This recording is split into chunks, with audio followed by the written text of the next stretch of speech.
The following is a presentation of The Day.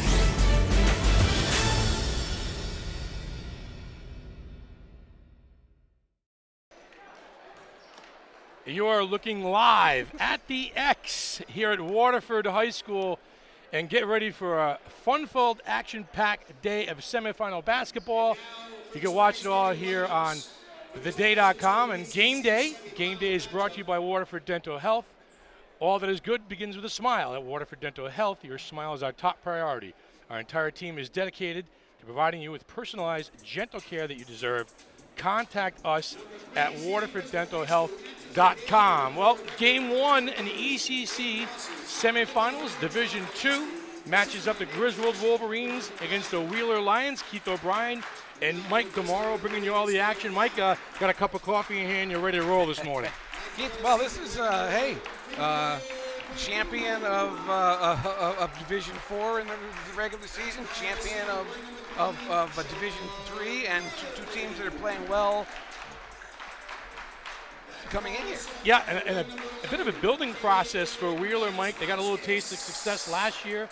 They made it to this game. They fell just a little bit short getting to the Mohegan Sun, but just a veteran group coming back for head coach Stephen Bailey in his second season. Well, Keith, about 5 weeks ago, I think we saw how good they are when they come in here and win. This is a place that visiting teams don't often win here, and they won in overtime. And Griswold had to go to Stonington last week to win the regular season. They get down 17, and they win walking away. Right. So these are two. This is not just, oh, these teams are good for Division 2. These teams are good. Yeah, good basketball teams, Mike, and two different teams really when you look at them, because Wheeler has got seniors and juniors all over the lineup. The kids are a little more experienced. I think they had that taste of last year of losing this game, so maybe that fuels them a little bit. And this year, it's a different Griswold group. They're very young. A couple of kids have been there, but it's a bit of a different feel where one team is hungry to get there, and the other group is trying to figure out how to stay on top. Yeah, Keith, you would think Wheeler's experience would give it the advantage here, because Griswold starts, I believe, 4 sophomores and a senior. Right. So, you never know when that kind of stuff in these kind of settings will catch up to you. We are just about ready to get things tipped off. Brett Perry, Rich Cole, and Todd Morgan, your referees for today's ball game. 3-man crew. This is the first of 4 games here on theday.com. Game 2 will feature Tourtellotte versus Stonington, the number 1 seed in Division 2. And then we'll have a New London versus Fitch. And St. Bernard's, Mike, taking on the Waterford Lancers. But all eyes are on this game here. Got a good crowd for early morning here at the X at Waterford. We all know in my travels here at Game Day, I'm a Wheeler alum. I will try and keep this broadcast somewhat unbiased, but I can't promise you that. Starting lineups, as you see out there, Kessler, Griswold, Bransford, number 3, Zardes, the bit of the heart and the soul of the team, and number 34, Zane Brewer for Wheeler. Jumping it up for Griswold, number 11, Keslowskis. Number 30 is Pereira, Garvin, Rabino. Mike, a little question with who's going to be starting or not, and Kessler starts the game off with a 3 from the corner just like that. Kyle Kessler, one of the seniors out there, not afraid of making some big shots and taking them. Dumped down low, missed shot by Pereira, and the foul. Mike, Wheeler likes these games played in the mud. They like the scores, mid-40s, maybe in the 50s. We'll see how that plays out. Kessler, nice dump down to Bransford for 2. So Kessler doing a little bit of everything. Hits the 3, little dish in the lane, really leads 5-2. Kessler had 26 his last time in this gym. Rubino turns the corner, dishes out. 3 off the mark that time by Kozlowskis. Kozlowskis, I'm sorry. We're going to get there. Kozlowskis. Griswold 2-3 zone.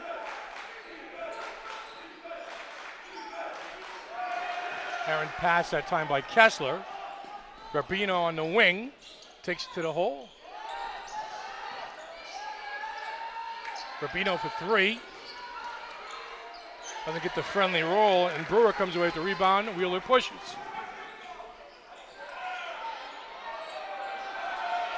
Rubino with the rebound.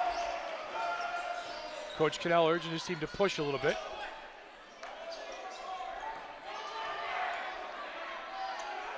A little big man move there, got away with a travel, missed shot that time. Brewer hitting the boards.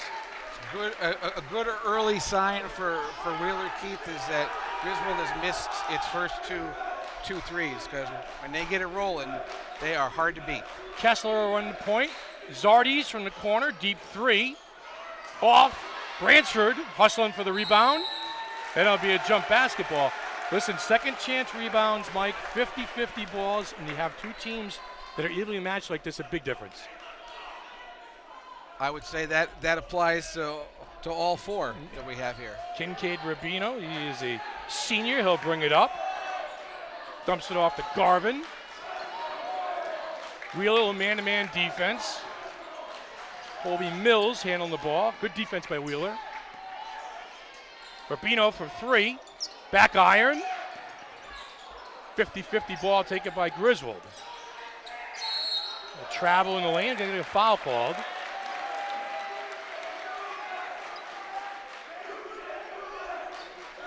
Kozlowskis is one of the sophomores, Keith, that Coach Moe is very excited about, and he should be. Fouls on Brewer, first team foul on Wheeler, first personal on Brewer. Just underway here in the game.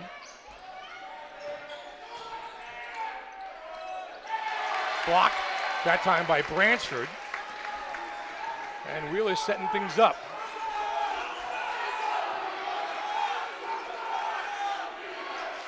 Kessler and Zardes. Senior guard, senior leadership. For Coach Stephen Bailey. 15 on the shot clock. We don't show that on our screen, but we'll keep you updated on that. Deep 3. Off the mark. Griswold looks to push. Garvin from the side. Can't hit it. Right now, Griswold ice cold from the 3-point line. Wheeler with numbers. Bransford got away with a walk. No, he didn't. Mike? This is faster paced than I thought it was going to be. Yeah, Wheeler likes to slow things down a little bit, keep the game in front of them.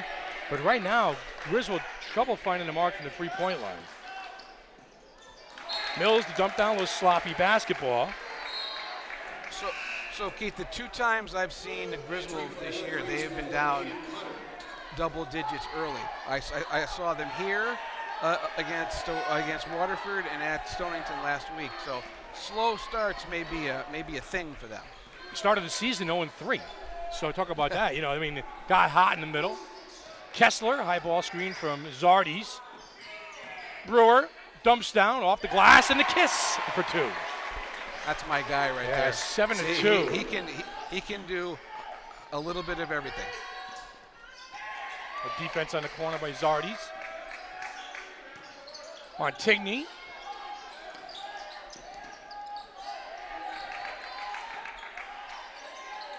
Ball goes in the corner to Cutter. Cutter to Rubino. Ball fake. And Griswold still can't find the mark. Griswold ice cold from the floor. Just 2 points in the first 4.5 minutes to go in the game. Or in the first quarter, I'm sorry. Kessler, patient against the zone. Zardes run the baseline. Dump down to Bransford for 2. 9-2 lead. Boy, Kessler could do a little bit of everything. He could shoot it and he can dish it. Steve calls that play Falcon. And Griswold sloppy on the offensive end early in the game. Kessler, good on-ball defense. And a double dribble. Kyle Kessler doing a little bit of everything out there for the Lions. They lead 9-2.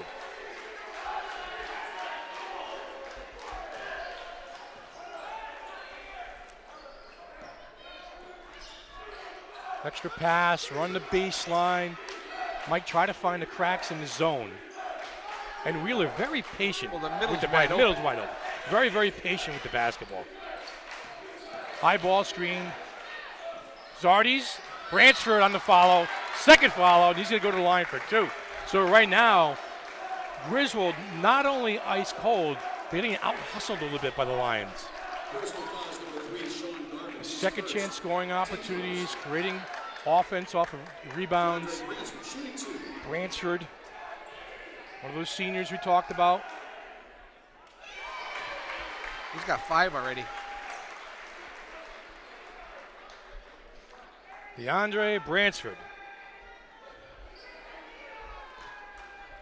I have to say, Keith, for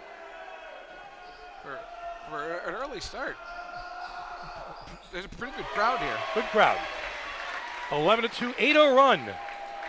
8-0 run by the Lions. Rubino, just swarming defense on the outside by Zardes. Rubino turns the corner. Little pump and go. Cutter.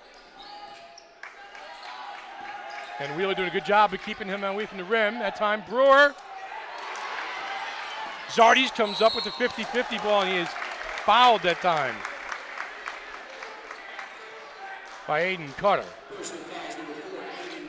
2:17 left to go here in the first quarter. Wheeler leads 11-2 on an 8-0 run. Mike, 10 games this year. Wheeler has no stranger to close games. They've been involved in games that are decided by 5 points or less. They're 7-3 in those 10 games. That's good coaching. Brewer on the block, good move, and he'll get to the free throw line. Mike, I think that athleticism by Brewer is giving Griswold a little bit of trouble up there too, and Bransford as well. He's a big guy, but he doesn't have to play with his back to the basket. He still had time to turn, to get to the 10, try to create some scoring opportunities, and Griswold will call a 30-second timeout. And Wheeler is not bothered by the zone at all. No. I wonder. I do think. I think Wheeler is more athletic. Yeah, a little quicker to the punch. But I wonder if Rob would consider going man coming out of the timeout, because they're carving up the zone right now. You know, when you talk about tournament time, you talk about guard play too, and when you have that luxury of having a couple of seniors and Zardes, you know, and Kessler, and you know, Kessler got himself cooking early, he hit a three-pointer from the corner, but he hasn't been that, you know, he hasn't been selfish. You see him distributing the rock, getting everybody involved, good ball movement, and it seems a little more organized on the Wheeler end. With the Griswold end, Wheeler's defense is really giving him trouble. And one of the things Wheeler can do is play 5 guys at a time who can handle the ball. Yeah. That's hard.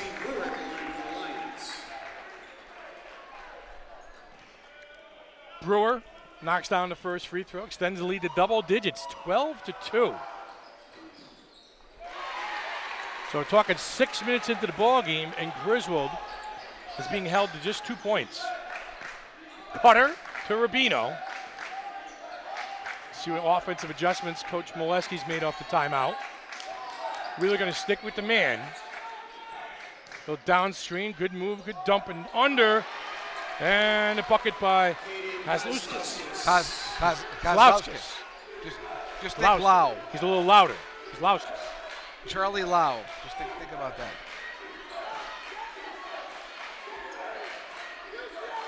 Zardes. Kessler for 3. Buries it, just like that. Comes off the mic, comes off the screen, makes himself available, catch and shoot in rhythm. His second three-pointer of the game.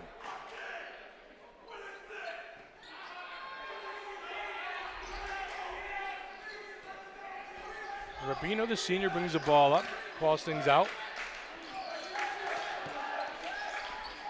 Rubino to the 10. He will be fouled by Zardes. He should be on the floor, correct? Yes. Okay. 2 team fouls for Wheeler, 3 for Griswold.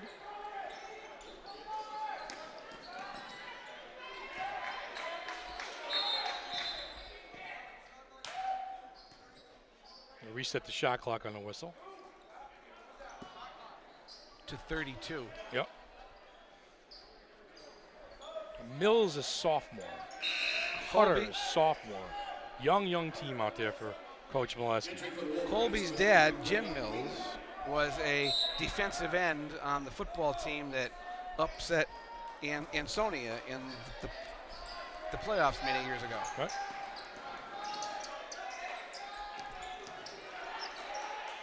Nice block by Bransford. And Wheeler looks to push. Zardes from the corner. A nice steal that time by Rubino. Looks to push, to cut to the outside. Garvin gives it up. 16-4. Wheeler looking to close the first quarter out in style. Bransford looks for Kessler on the wing. Kessler, a little shake and bake, little one-handed shot, misses. Gets his own loose change, can't finish. Here come the Wolverines. 15 in the quarter. Nice move that time, and not falling for Garvin. Kozlowskis can't hit, and Wheeler looks to close things out. Zardes from deep, off the mark. Wheeler, 16-4, early morning special. Come back live on DII.com. We'll take a quick break. Here at Game Day, we're proud to bring you unrivaled video coverage of local high school sports, all of it free for you to watch. These videos are not free for us to produce though. If you'd like to ensure that we can keep covering your school and your teams, there's a few ways that you can support us.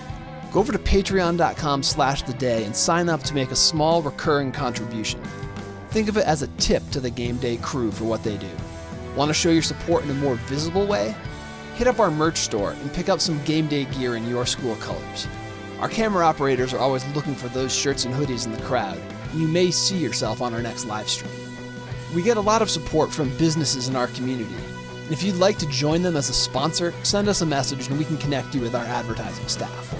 Finally, The Day is the organization behind everything we do here at Game Day. If you want to support The Day's community journalism, consider a print or digital subscription at theday.com/subscribe. Mike, we talked about Griswold's ability to get hot from the outside at the beginning of the game. 0 for 4 from the three-point line. Wheeler 2 for 6. Both of them made by Kessler. Every Wheeler coach before the game gave number one thing. Challenge their three-point shooters. So far, so good. Mills will be called for the foul. A little nickel dimer on the inside. Back at the game, Sean Garvin, number 3. For Coach Molesky. You know, Rob's been doing this a long time, man. He's been on the sidelines for Griswold and Woodstock, and NFA Mikey's been around. A lot of wins over there. Yep.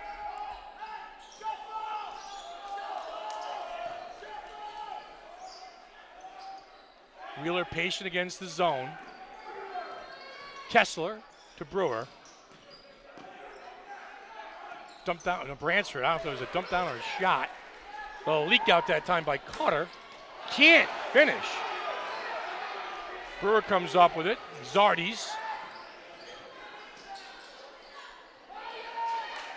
I like that. This is a senior. Reset things, Mike. Don't force nothing on the block.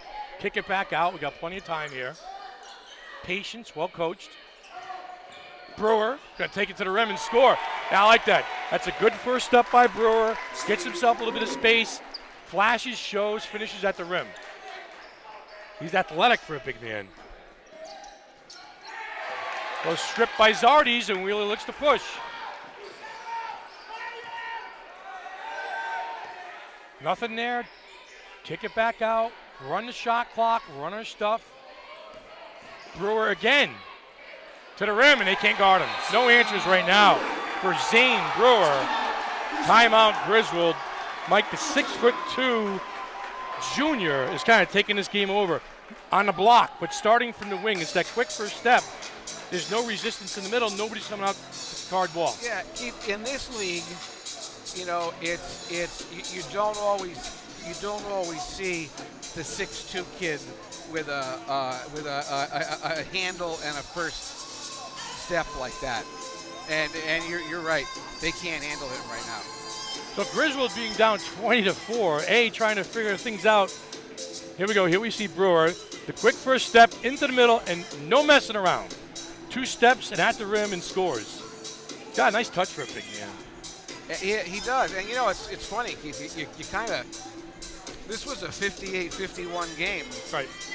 2 weeks ago.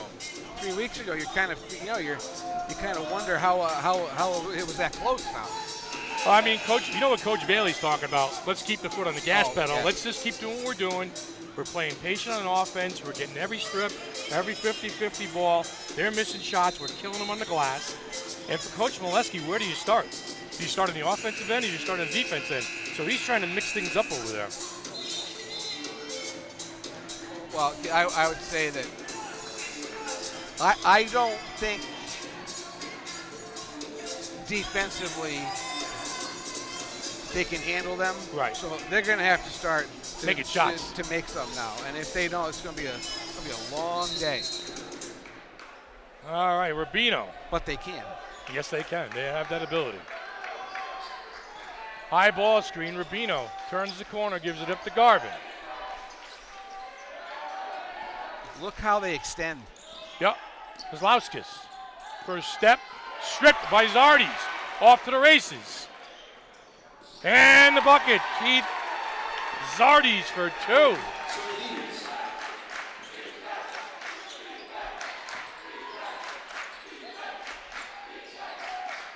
An aggressive Wheeler defense. And nice move that time. At the rim by Kozlowskis.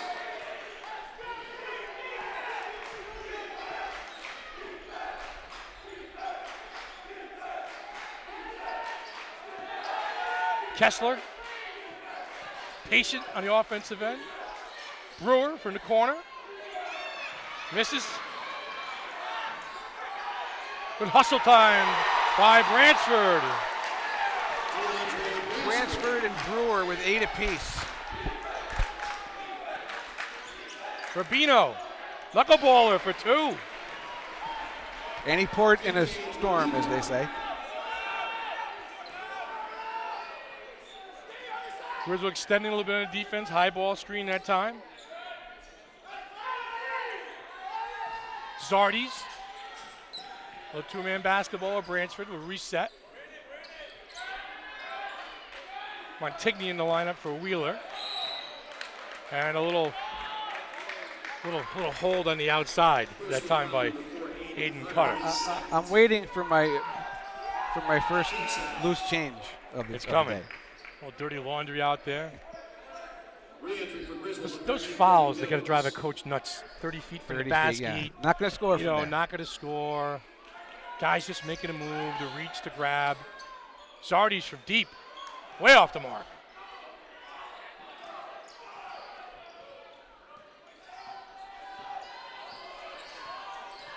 Rubino, deep 3 that time. Good.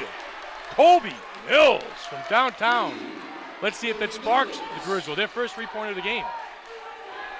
So last week they were down 27-10. So just about the same. They got him right where they like him. Kessler again, patient on the offensive end is Wheeler. Rubino. Nice look to Montigny, and he's out of bounds. Wait, Kessler can see the floor extremely well. Find the open man, zip it on the baseline, just a turnover that time by Wheeler. So back-to-back stops for Griswold. Rubino, high ball screen, that's going to be offensive foul on Griswold. A little moving screen, the block, the hip check. Kozlowskis is saying that Zardes might have done a little bit of acting there. Well, Grammys are right around the corner. Kessler.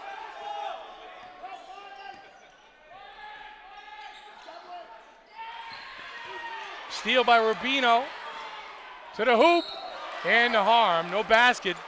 But Rubino trying to do everything to fire his team up right now.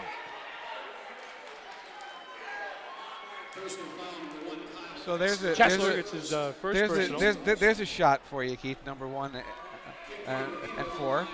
Montigny and Rubino were football teammates this year. And then the co-op team. Yes.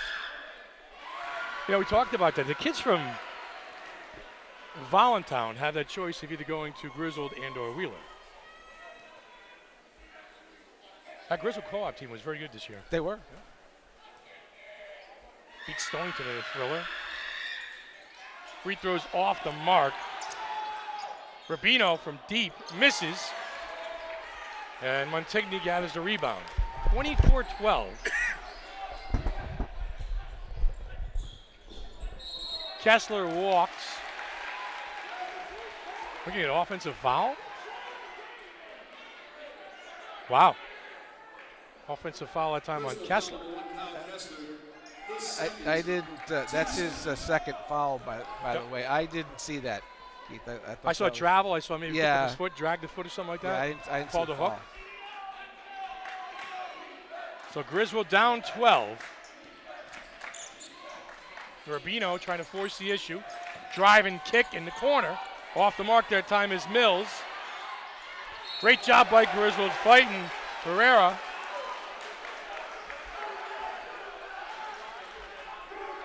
With the second chance. Has played well. Yeah, Pereira with the second chance he's scoring played well. opportunity. He's a big kid. He can take up a lot of space. He'll be back next year, a junior, as will most of this team. Matt, 6'3", junior.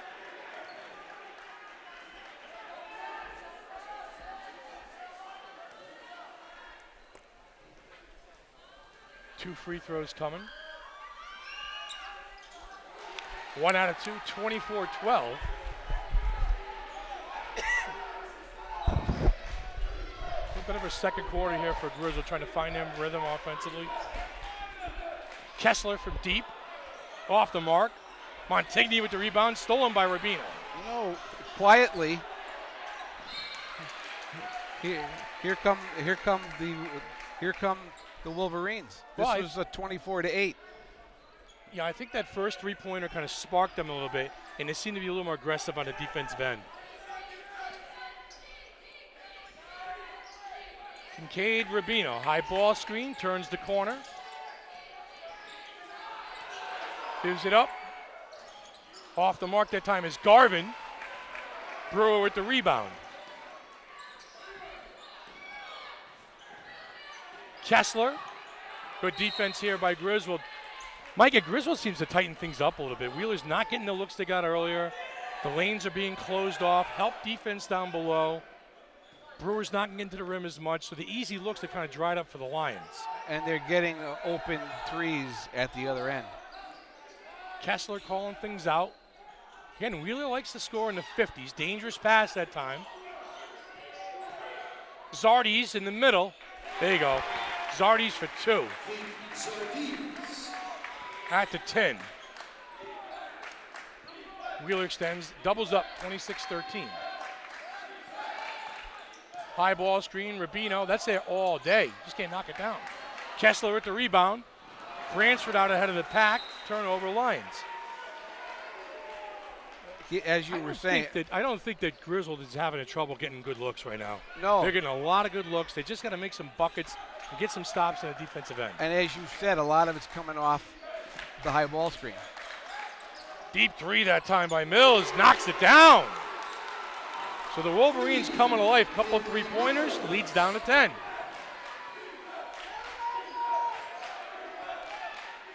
Colby Mills, high ball screen, Mike. Just let it rip. Brewer flashes, Wheeler patient.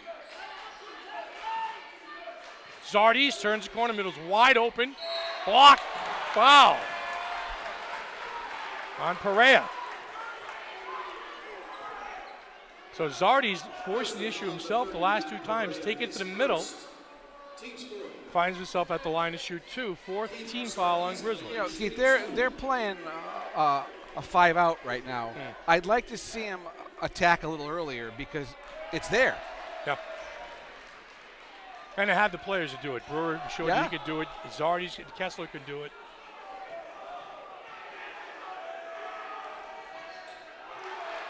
Both free throws missed. And here comes Mills. Colby Mills with the hot hand goes to the rim and he gets bumped. So Mills looking to do some scoring. Knocked down a 3-pointer on a high ball screen. That time came down, tried to force the issue a little bit, take it to the bucket. Trying to assert himself a little more on the offensive end. That's 4 fouls on each team, so we're shooting for the last 125. 10-point game. Mike Griswold, if they could get this thing down to 6, they go in the locker room a happy bunch. Oh, are you kidding? Thrilled. Mills surveys. Nice dump down for 2. 6 for Kozlowski. Coming alive, and a good look that time from Mills from the top of the circle. So high-low action. This lead is down to 8. There's the middle. Brewer knocks it down. Nice flash, show, catch and shoot that time by Zane Brewer. That's 10 for him. Mills, high ball screen.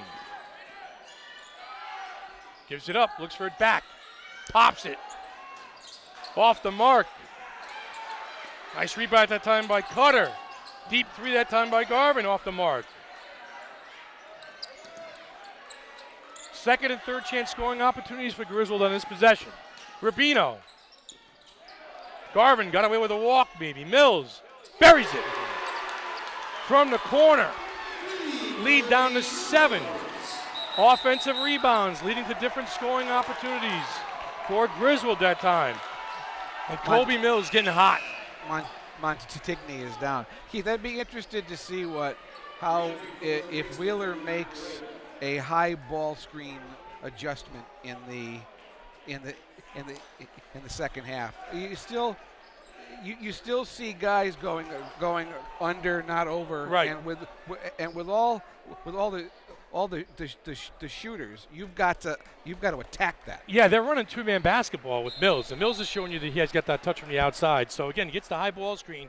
If you jump out on Mills, now we feed it down low, or do you leave the guy open? Pick your poison.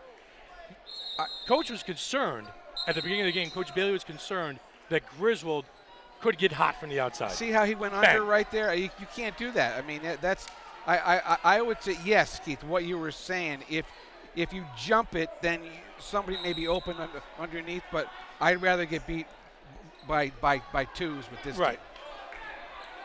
Last possession of the first half. Wheeler has led by as much as 14. They lead by 7 now. Kessler off the curl, deep 3, way off the mark.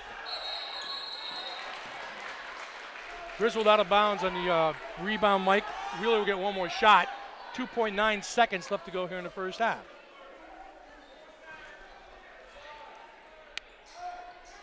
Brewer shakes him in, deep 3, front rims it. 16 minutes of action to go before we punch a ticket to the Mohegan Sun.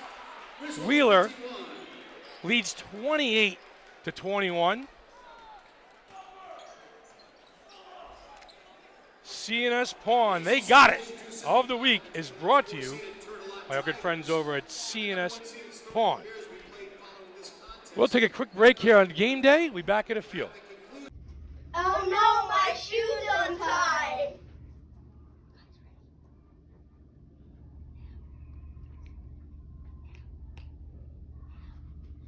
Got it! Do you got it? Yes! Got it! Got it! Got it! Got it! Rodiger, straightaway 3. Got it! Hey! Got it!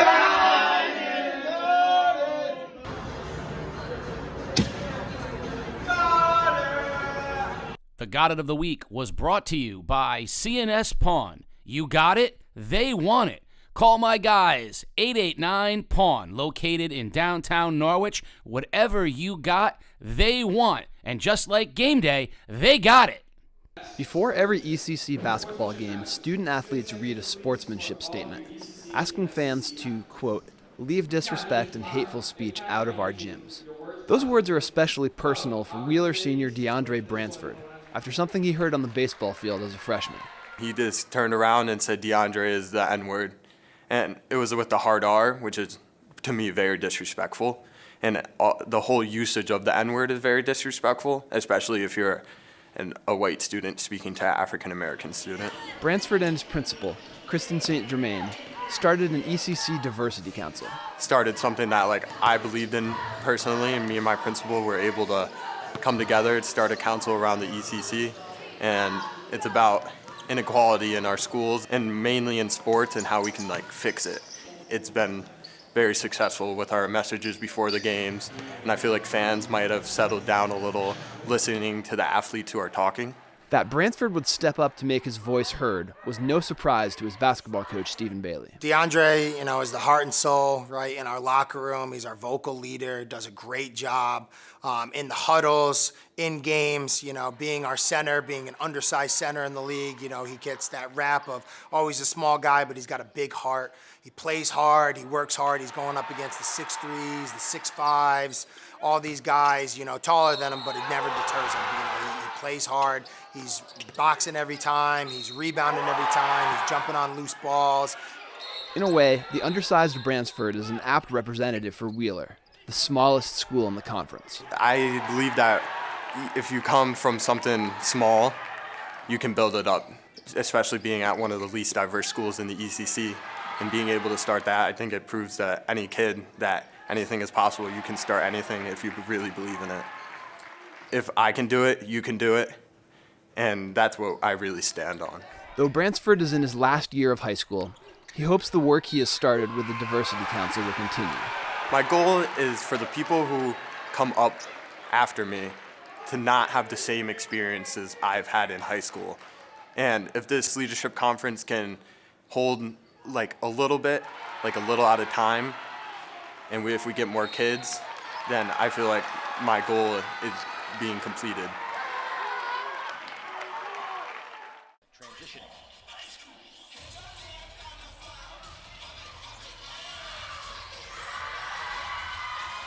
We had a nice toe touch basket and standing tumbling happening at the same time.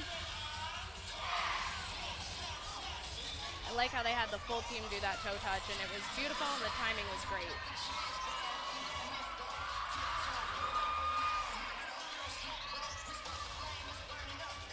A lot of stuff going on the mat. A single base with an arabesque twist down. Fun transition out of that.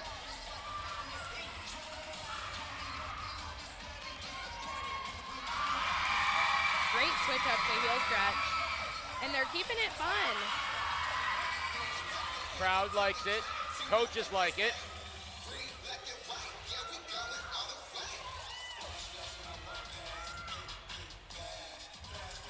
Heading into jumps.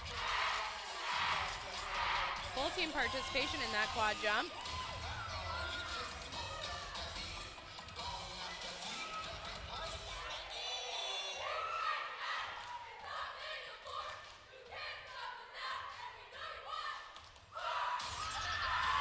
Some fast-paced motions going on there, and a lot of motions that are correlating to their music. Working on that single base switch up. I've always liked Griswold's choreography in the dance as well, so we got that coming up still. Not as many tumblers this year as they've had in past years. They've had some big squads over the past few years. It's nice to see how they're using tumblers throughout the routine, though, with the extras that they have on the mat. You can almost count on someone tumbling at every second so far. Round off 3 back handsprings. This late in the routine, I know she's tired. Round off layout to the back corner.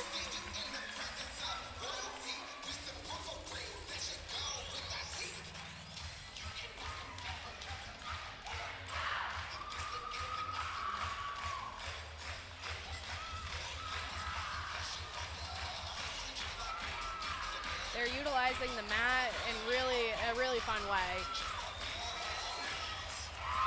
Griswold, Wolverines. Girls, you guys really knocked it out of the park. What do you think of your performance tonight? Oh my God, we just did amazing. Like, our energy was there. We really had that. What did the coach talk about it before you guys came in? We talked a lot about how competitions like this are all about those strategic placements. So motions, stunts, everything can change the way the competition goes. So just go out there, and even if all those stunts fall, that smile on your face and those motions are the most important part. Now, the biggest thing, too, is to have fun. Now, talk about it. It's time for Game Day's Grade 8 Plays of the Week. At number 8, Bacon Academy's Theo Koutsafavis drives razzle-dazzle behind the back Kevin Claffey with the finish. Hey, do you remember when Ledyard's Zion Bunkley dunked over Juan Morel? Juan Morel remembered, gets him back with a nice dunk over Bunkley. At number 6, the Wyndham girls basketball team is flying. Haley Flores with the steal runs the break. Anaya Jenkins, Asia Harris finishes. That's how it's done. Coach Mangual is pumped. His team punched their ticket to the sun. Ledyard girls basketball. Maggie Dykes with the hard-fought basket. But you know what? The real stars in this game? The Colonel's bench.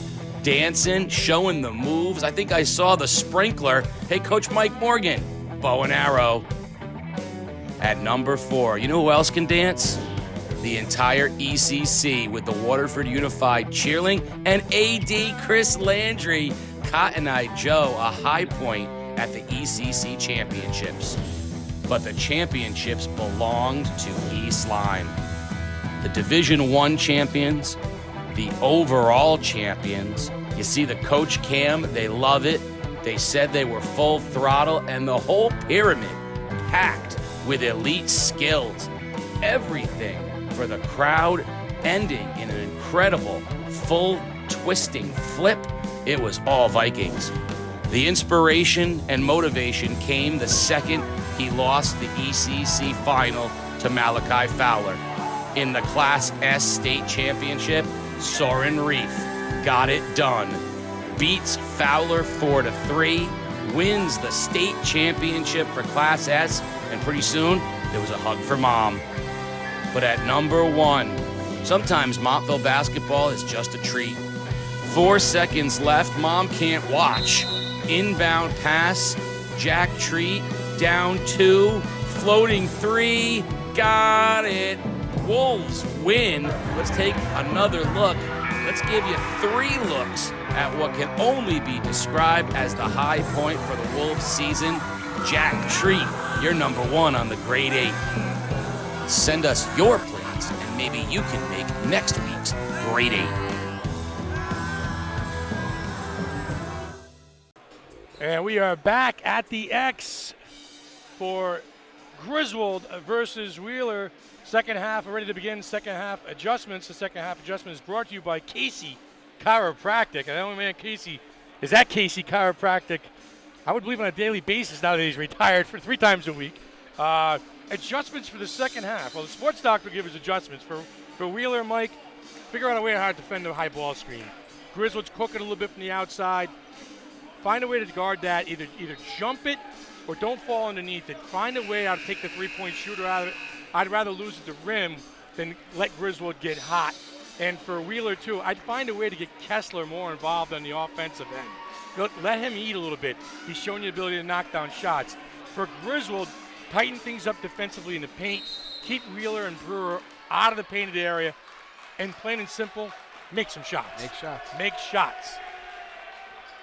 16 minutes away from punching a ticket to the Mohegan Sun. Griswold versus Wheeler. Wheeler in a little man-to-man defense. Rubino to Mills. Mills got hot to end the first half. There it is, high ball screen. Dump down, Mills to the rim. And he finds himself going to the foul line for 2. So again, Griswold, Mike, will stick with that till Wheeler figures out how to guard it. Little high ball screen, come off. If you shoot it, if they sag off you, that time Mills showed you he's going to take it to the rim. You know, Keith, the other thing, I wouldn't say Wheeler has a foul issue yet, but Brewer's got 2, Kessler's got 2, Zardes has 2, and you gotta be a little careful. Yep. Mills knocks down the first free throw. Misses the second. 50-50 balls. Mills gets his own. And Kozlowskis will find himself at the line for 2, a little hustle point. I think it's Perea, Keith. I think he's the one. Oh, that check got that. the I'm sorry. Yep, rebound. Perea. Yeah. I'm sorry. 30. Matthew Perea. He is a big body out there. Big dude, he is a big dude. First free throw looks like a big guy free throw shooter. Oh, back rim that time. Were you a good free throw shooter? Terrible. Terrible. Horrible. 35% for my career. Perea short on the second. And that time, Kozlowskis would have called for the foul over the back. 28-22. Well, let's see if they can get Kessler the ball here. Yeah, Wheeler averages 52 points a game during the regular season, so they're basically right on pace, maybe a little bit higher. Kessler to the rim, just like we dialed up at halftime. Get this kid involved. Get him some touches. Get him off the ball a little bit, Mike. He could score. Deep three that time by Garvin. Splash. Knocks it down. 30-25. Coach Bailey says he's got to close out on the shooters a little bit. Zardes. Bransford looks for Kessler. Denied by Rubino. Zardes will step in. Gets the hit. Falls to be on the floor. It's going to be on Sean Garvin, I do believe, Mike, number 3. It would appear to me that Coach Bailey told him, get it to the rim. Yep. You got the guards, you got the quickness to do it, so let's go. Kessler, nope, underneath the Bransford. Bad throw in the inbounds. And a cheap foul on nickel dimer there on Bransford. So a bad throw in the inbounds. And Bransford with the foul, and just like that, Griswold can cut it to a 1-score game. Kessler was wide open. Rubino. Patience this time by Griswold. Mills, little give and go. Tough place to get the basketball. Zardes picks it off. Got Bransford ahead of the pack. Bransford gives it up. That is tremendous hustle. Yep, great by defense. Rubino coming way back. Boy, how quickly the game can tighten up on you. Big lead, big lead, big lead. Next thing it's 5. Zardes from the corner. Think about that, Keith. This was 24-8. Zardes, Bransford. Good position. Block by Kozlowskis. Rubino out of the pack. Looks to push. Bransford. Rubino. Stolen by Zardes. Molesky's hot. Zardes to the rim. Travel. Rob, sloppy basketball by Wheeler. Rob Molesky wanted a foul about 4 times on that last possession. He's hot. Pace is picked up here to start the second half. Maybe sense of urgency talked about in the locker room a little bit too. Mills from deep. Back rims it. Stolen by Kessler. Bodies flying. This is playoff basketball. Here we go. Survive and advance.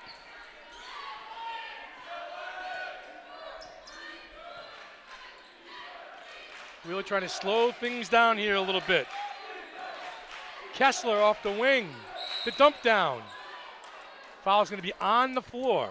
That was a pin down for Kessler, and instead of shooting it, he took it to the basket. You probably want to let it fly. Shoot that one when you're open.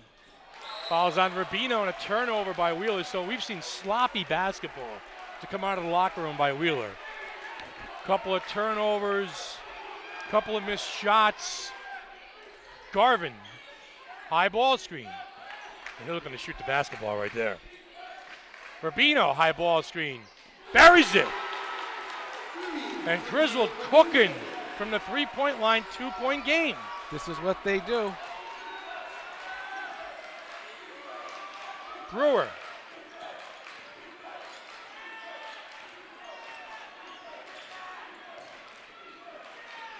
Bransford looking to make a move. Shows the ball, goes to the rim. Can't finish. And Brewer will pick up the foul. And Wheeler coming unraveled here a little bit to start the second half. Bransford's got to come out. Third personal. Nope. Yes, that is his third. Okay, it is third personal. But he took Garrett Linehan in the game. He took Griswold out. Griswold out. Garrett Linehan, 5'10", junior. Rubino. From deep. Off the mark. Kessler with the rebound. Looks ahead to Zardes. Zardes at the rim. Can't finish. Scrum for the basketball. Hey, Wheeler's missed a lot of open looks here in the second half. A lot of layups. We have a jump ball call.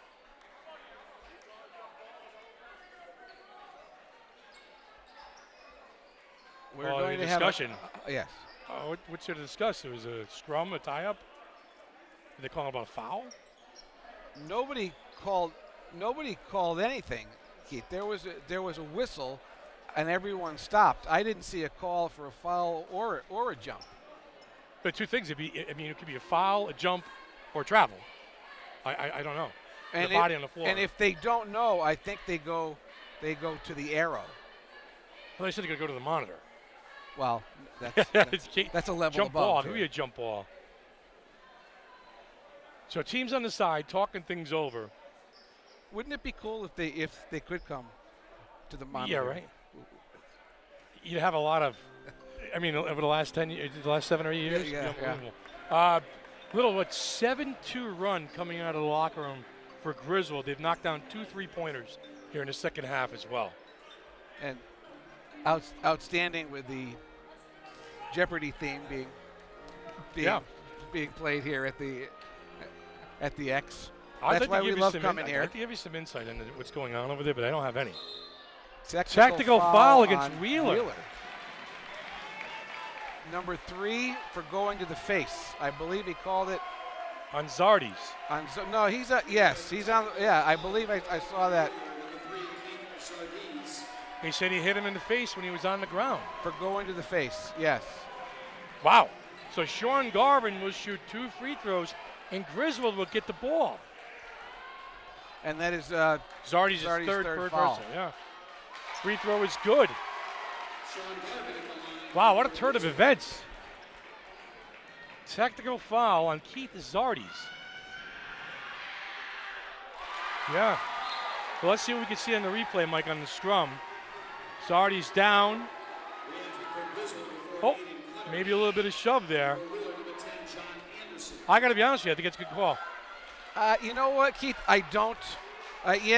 There was contact there, but in this kind of a game, I don't think it was warranted. It was warranted. I think that's, separate him, tell him, don't do it again. Yeah. I thought that was a little, as you would say, loose change.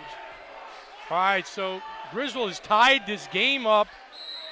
Tough move and a travel that time. Kozlowskis, 26-10. Griswold run here to tie things up. New ball game. Kessler. Somebody's got to settle things down out there for Wheeler a little bit. They're really coming unglued. Zardes on the bench.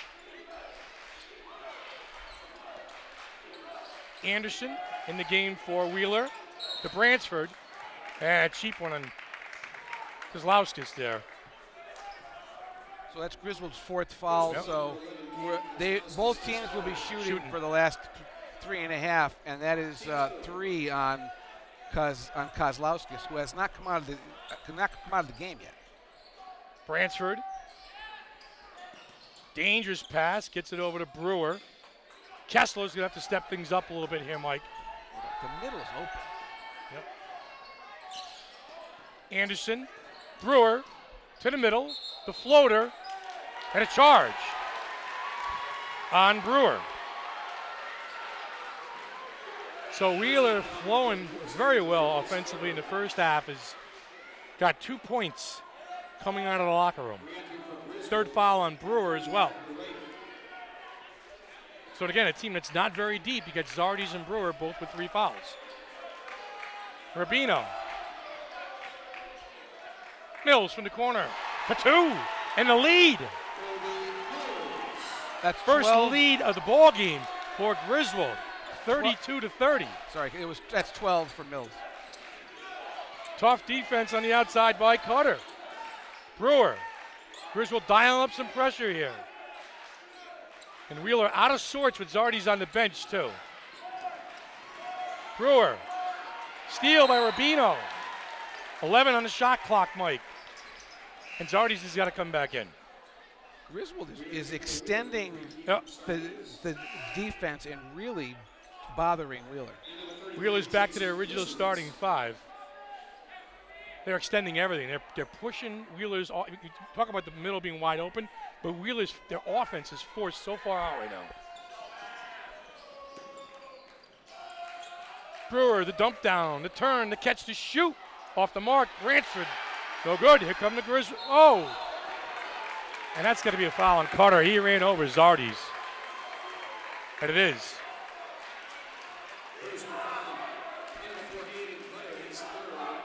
Carter's third personal foul. Zardes took it for the team right there. He got cleaned out. And with free throws for both teams now, I would not be surprised if they started really trying to take it to the rim. Yep, get to the rim, get to the basket. There goes Zardes. And he finishes for 2. Wheeler ties it up. On just what the doctor ordered, Mike. Get it to the rim. Mills. Trying to use that high ball screen. Comes off the corner.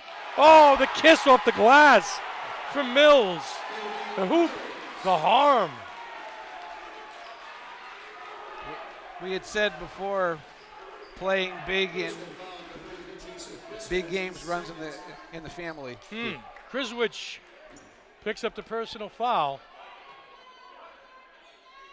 And Mills converts the 3-point play. Mills having a big game. 15. 15 from Mills. He's only a sophomore, Mike. Kessler turns the corner. Nowhere to go, kicks it out.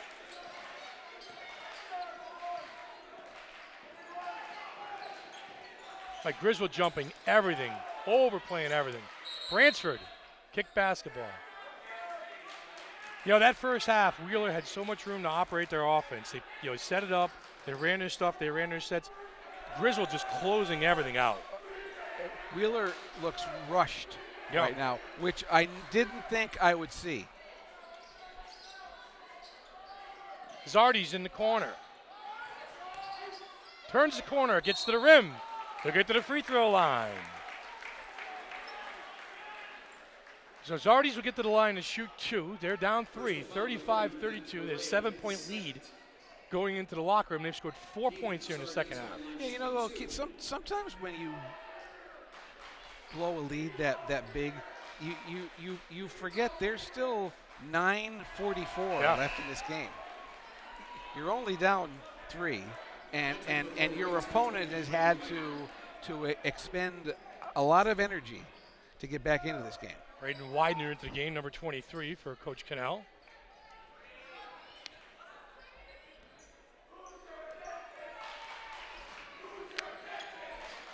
Zardes.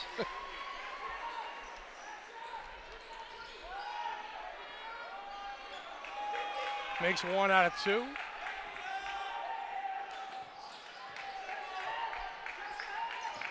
Mills with the basketball, turning the corner. High ball screen, Mills, good defense that time by Wheeler. Got away with a walk or a bump or something. Cutter, top of the key. Looks to turn on Kessler, and does. And he gets to the rim and he talks about it and lets him hear it afterwards. That's playoff basketball. Brewer. Griswold to Brewer. Off the mark. Here come the Wolverines. Rubino looks to push.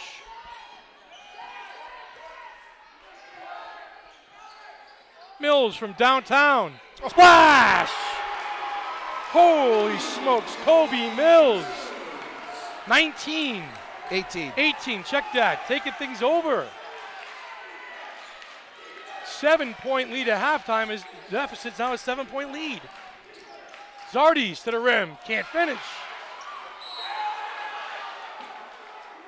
Ooh, they call a foul. They call a foul on Zardes? If so, it's his fourth. I think it's on Cutter. Well, let's check it. It is on Yeah, Cutter. Cutter. I checked that. Okay. Shooting, Zardes will be shooting 2. Todd Morgan explaining everything to Molesky now. A 7-point deficit is now a 7-point lead.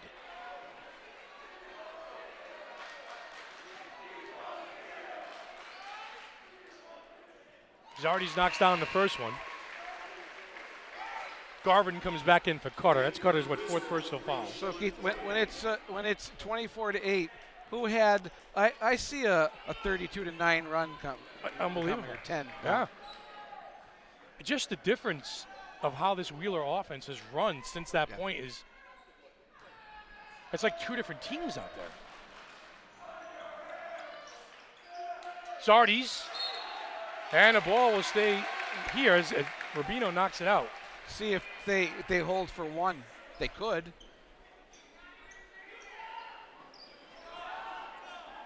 I mean, Griswold has played with a much more sense of urgency here in the second half than Wheeler. Zardes trying to inbound it, almost a 5-second call. Brewer from 3-point line. Boy, Wheeler needed that, huh? Big time shot by Brewer from the corner. Little knuckleball. They all count. Rubino. Deep 3, that bang! Braden Widener off the bench says, take that. What a house call by the sophomore guard on the corner. That's a bad foul right there with 2 seconds left because they're shooting. Kessler will find himself at the line shooting 2. That foul's on Rubino. His 2nd personal.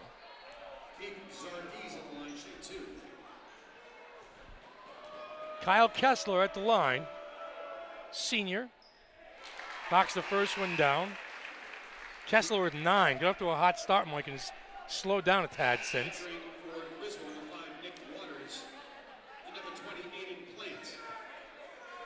I think it's 43-38. It is. 5-point lead. 2.1 seconds left to go. Kessler, 1 more free throw.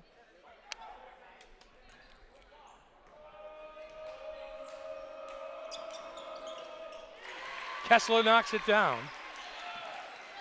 Heave by Rubino. Mike, we got 8 minutes to go for whoever's going to punch a ticket to the Mohegan Sun. Stick around for 4th quarter action. You're watching Game Day live on theday.com. Here at Game Day, we're proud to bring you unrivaled video coverage of local high school sports, all of it free for you to watch. These videos are not free for us to produce them. If you'd like to ensure that we can keep covering your school and your teams, there's a few ways that you can support us. Go over to patreon.com/theday and sign up to make a small recurring contribution. Think of it as a tip to the Game Day crew for what they do. Want to show your support in a more visible way? Hit up our merch store and pick up some Game Day gear in your school colors. Our camera operators are always looking for those shirts and hoodies in the crowd, and you may see yourself on our next live stream. We get a lot of support from businesses in our community. And if you'd like to join them as a sponsor, send us a message and we can connect you with our advertising staff. Finally, The Day is the organization behind everything we do here at Game Day. If you want to support The Day's community journalism, consider a print or digital subscription at theday.com/subscribe. Keith O'Brien, Mike DeMauro here at the X. Fourth quarter action up and coming for a team to punch their ticket to the Mohegan Sun for Tuesday night. Mike, Zane Brewer hit a big three for Wheeler, well-needed three. Then right after that, sophomore guard, number 23, Braden Wiedner, come down and knocks one down from the corner. We talked about Griswold getting hot. There's 7 for their last 15 from behind the arc. That was Widener's first 3 of the game. Yep. Another shooter for Wheeler to be concerned with. Well, let's see what Wheeler can do here. Brewer steps in, gets to the rim, the kiss off the glass for 2, and Wheeler cuts it to 2. He's got 15. 15 for Brewer. 8 minutes for a trip to the sun. Good ball game here. Rubino, high ball screen.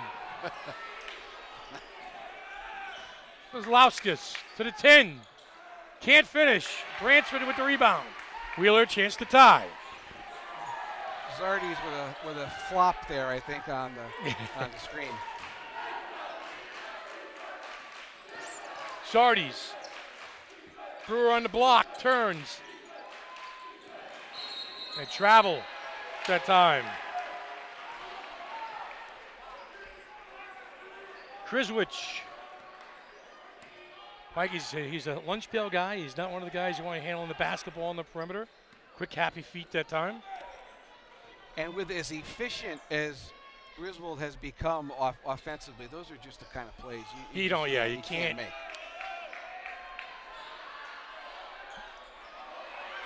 Good hustle by Griswold at the rim.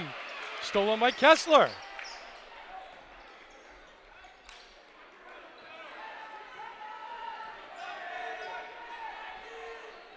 Wheeler slowing things down, going to run their stuff a little bit. Deep 3 that time. Good!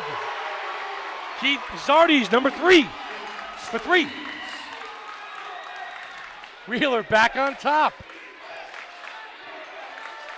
Big time shot, little high ball screen. Brewer comes in, defends it, looks to push. He'll take it himself. And an offensive foul on Brewer, and that'll be his 4th. And I don't know about that one. I thought Brewer did everything he possibly could to step to the left away from it. That is his 4th personal. And Coach Bailey's got can't lose him. He's got a decision to make here. Travel on the outside that time. Happy feet by Sean Garvin. What do you do, Mike? You leave him in there, you take him out? I leave him in. Take him out to the 3-minute mark or 4-minute mark? No, I leave him in. You leave him in. I don't know that you can win with him on the. I think you're going to need him on the floor. Well, you got to trust him. That Wheeler bench is not very deep. Now, I will say one thing. Too. He's hurt. He's either hurt or. I think he's got Charlie hurt his right knee or something like that. Well, here you go. 6 minutes and 3 seconds left to go in the ball game. 44-43. Wheeler up by 7 at the half, trailed by as many as 7 in the third quarter, and clawed their way back in to take a 1-point lead. So, as you were saying at the top of the show, close games, Wheeler, no stranger.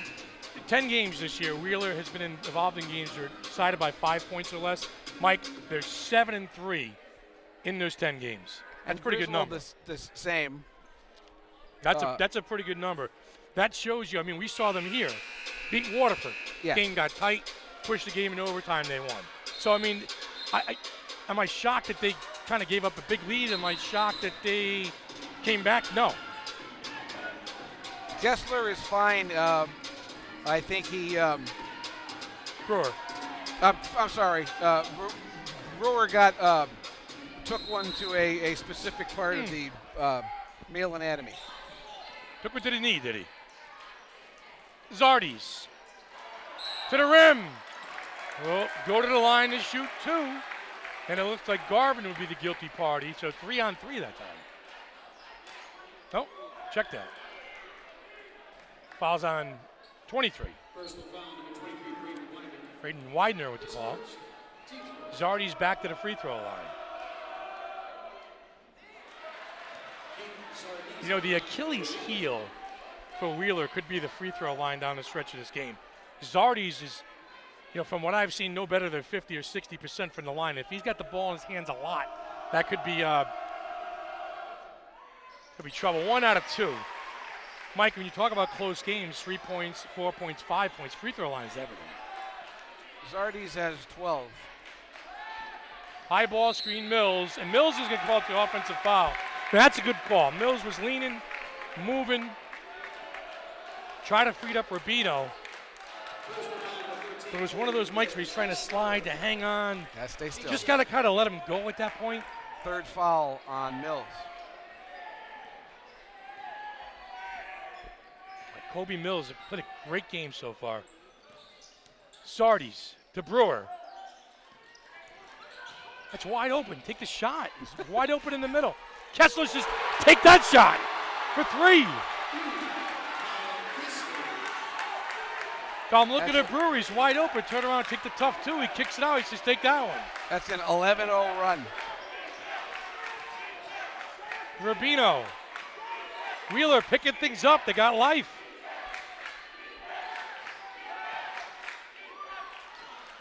Kozlowskis at the rim for 2. Nice high ball, Mike. Nice little high-low action there. Good the dump down, the delivery, the look. Wheeler up 3. Brewer calling for the basketball. Zardes gives to Kessler. Catch and shoot. Front rims it. Rebound from Mills. Griswold could tie with a 3. Zardes jumps the passing lane. Stays in bounds. To the rim for 2.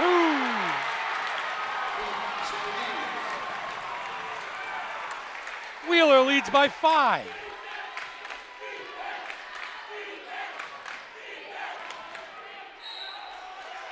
And off Griswold. They turn the ball over. Back-to-back trips. Zardes is turning into the MVP of this game right before our eyes here. Well, you got a little Troy Polamalu look on the defensive end out there. He's just after everything. Loose balls, take it to the cup. Wheeler, different swagger right now from the Lions. Brewer on the block. Zardes, little 2-man game, the floater, no good. Kozlowskis with the rebound. Here comes Rubino. Griswold looking for a bucket in the worst kind of way right now. Cutter to Mills. Talk about a cutter to a cutting Mills for 2.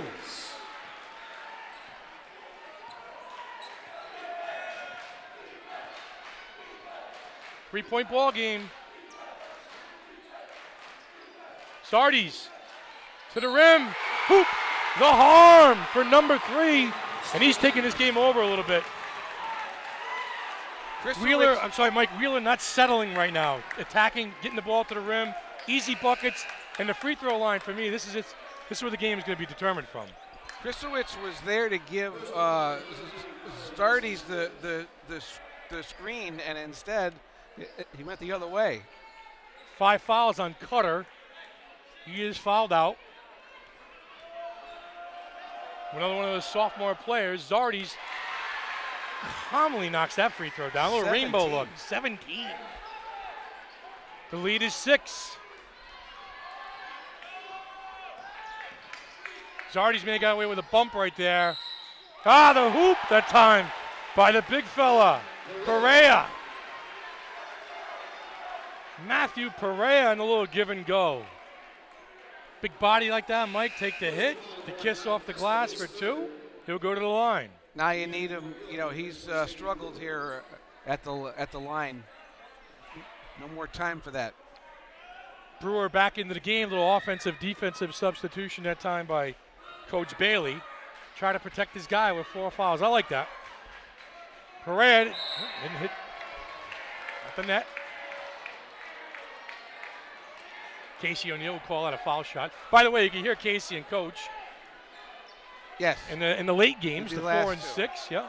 The Sean McDonough and Bill Raftery. Brewer, Kessler to Bransford, the look on the backside. Bransford for 2. Timeout. Griswold want to talk things over. And Mike, the guard play for Wheeler in the last 3 minutes making a big difference in the game. Kessler and Zardes forcing the issue. And I wonder, Keith, if Griswold didn't expend a lot of energy just getting back into this game because they look a step slow right now. Well, Mike, not only did they get back in the game, though, but they had a 7-point lead. There's the look that time by Kessler, and he has that ability to just kind of throw it on a dime. And Bransford with the ready hands by the rim. We were talking off air. It's pretty clear who taught Bailey a lot of basketball. You see a lot of Jeff Bernardi in him out there? I see a lot of Jeff Bernardi. Yeah, a lot of it.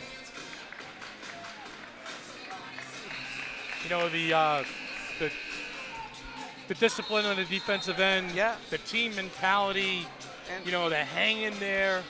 And here with the, in the fourth quarter, Griswold has not attempted a 3. Wow. Mike, one team foul for Wheeler and 2 for Griswold. If you're thinking about fouling and getting guys to the line down the stretch, Griswold still has 3 more fouls to give. 2 more fouls to give. Third one will put him in the shooting bonus. So Rubino comes out. Let's see what Coach Oleski has off the timeout. Little backdoor cut to Mills. To the rim for 2. Nice play. Nice drawn up play off the timeout. Cut the lead to 4. Mills with a big game right now. 22. Nice. Zardes, high ball screen from Bransford. Looking to turn the corner. Kessler will go to the rim. Blocked. Zardes with the rebound. No reset on the shot clock. It's down to 15. Kessler. Zardes trying to get to the rim.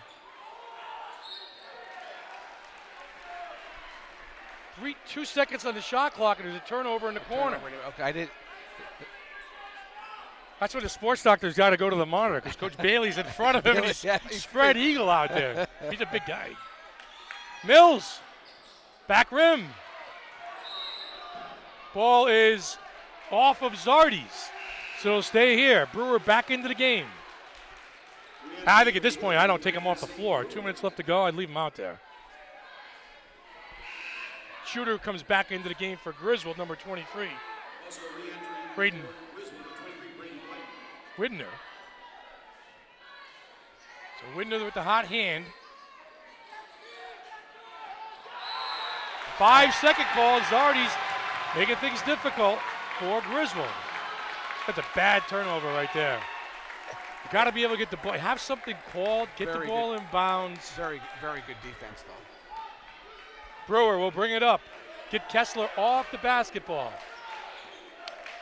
2 minutes for a trip to the Mohegan Sun Tuesday night.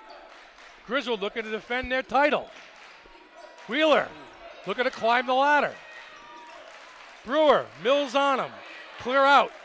16 on the shot clock. Kessler. Zardes. 7 to shoot. Bransford with the left. The scoop for 2. George Gervin finger roll at the rim. 2-possession game, 57-51. Zardes on the deck, hustle play. Brewer. Scrum. Jump ball. And look at Zardes, got his nose in everything down there. Zardes, Brewer. Coach Bailey screaming for a timeout. So were all of his players, but apparently nobody had possession. Krisowitz jumping up and down. Oh, what a good ball game. A lot of fun. Big crowd here, too. Rubino will inbound. 1:15 left to go in the ball game. 57-51.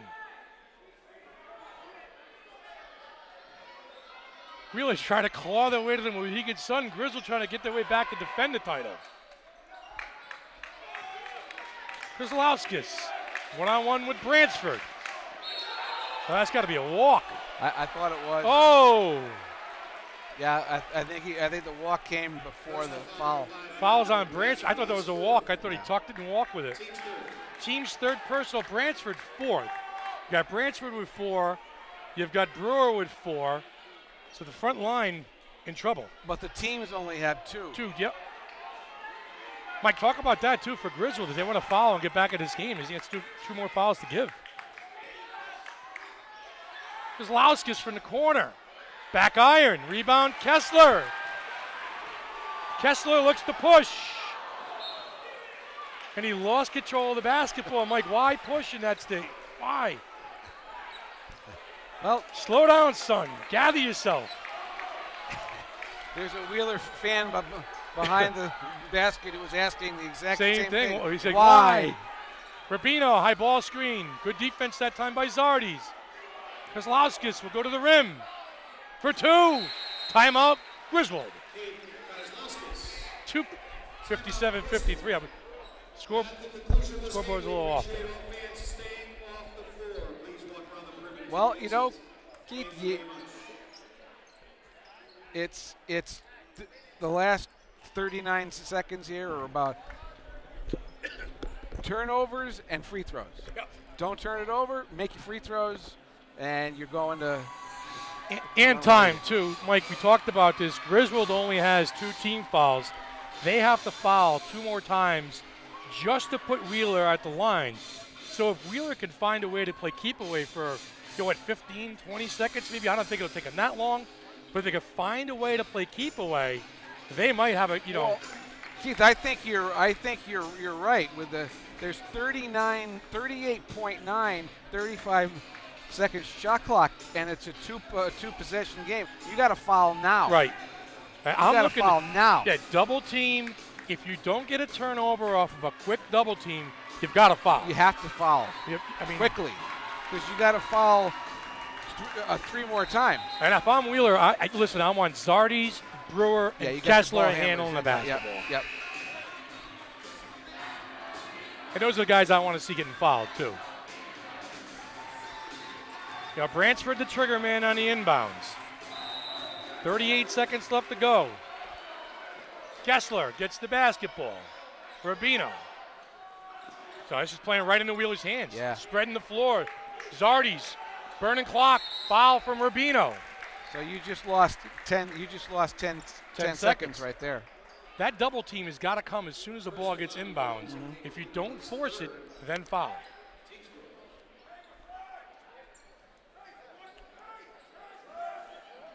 Zardes will inbounds.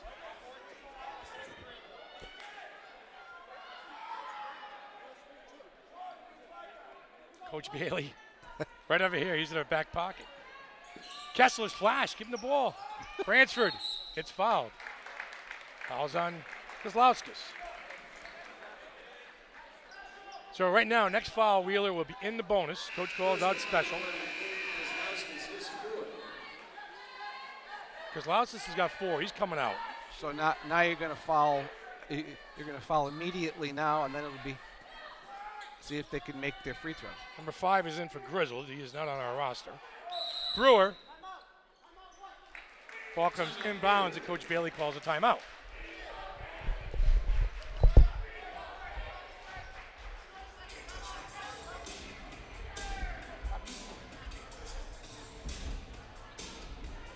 We'll get number 5 for Griswold in a second. 57-53. 2-possession game. Wheeler off the timeout. Next foul comes. Wheeler will be at the line to shoot 2. Yeah, I don't know that you really have time, to try to get a steal here. I would foul as quickly as possible. Excuse me. Nick Waters is number 5. Check that. There you go. He's number 24 on a. Okay. Okay. 57-53. 28 seconds left to go in the game. Brewer followed by your guy Waters on cue. So Brewer will go to the line. He'll shoot 2. So we talked about who do you want at the line. You want Brewer, Zardes, or Kessler? Zane Brewer. You know who I want at the line? I want a senior at the line. Now, the Brewers, he's fine, but that's Brewer. Calmly knocks down the first one. 16 for Brewer.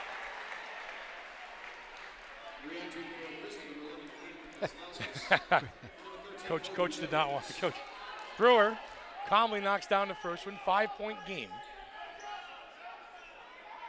Brewers played well in a big game today. Both ends of the floor.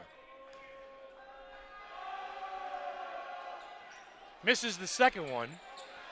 Rebound by Garvin. Here comes Rubino.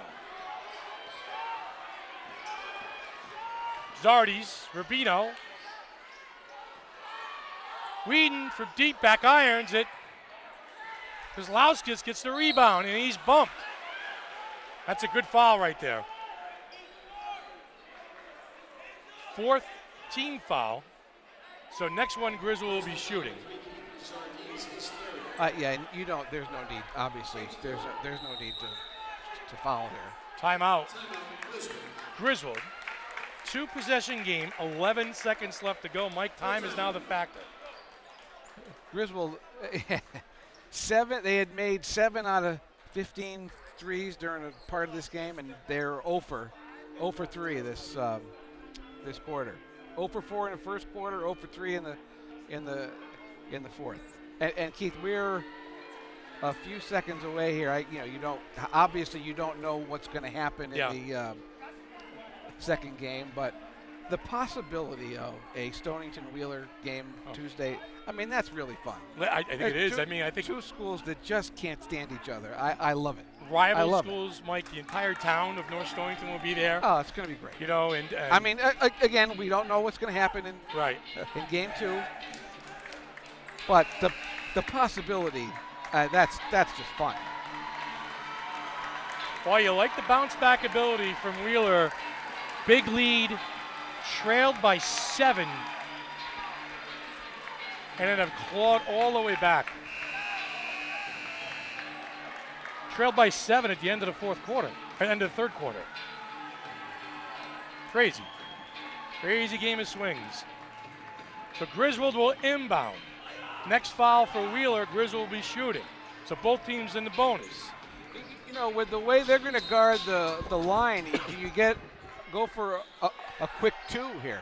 Mills comes through the set. Rubino. Back irons the 3. Wheeler rebounds. Zardes will run it out. And the Wheeler Lions will punch their ticket to the Mohegan Sun on Tuesday night.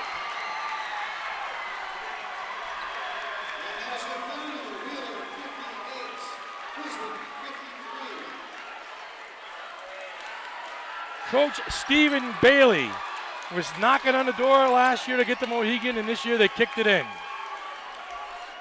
That's a happy group over there, Mike. Sometimes there are no words necessary.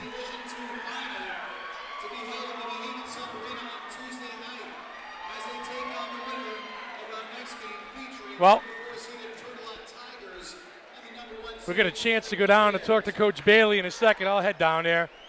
Let's take a quick break. Mike will bring us back, and I'll finish things up with Coach Bailey. Stick around for post-game interviews here live on theday.com. I came here in 1992 not knowing a soul, and I started a law practice in New London. The community has supported us ever since. Thank you. Game day athletes, playing high school sports is going to be one of the best experiences of your life. I know you give 100% effort and you treat your teammates, your opponents, and your coaches and officials with respect. Are you doing the same in school? Are you showing up every day and giving 100% effort? Are you giving the respect to your classmates, your teachers, and your parents? Sure, winning is great, and give it your best today when you go out on that field. But never forget, getting a good education will be the best game you'll ever play in your life. Game Day is a production of The Day Publishing Company. If you'd like to support Game Day and help us continue to bring you the best in Connecticut high school sports, please consider purchasing a print or digital subscription to The Day at theday.com/subscribe.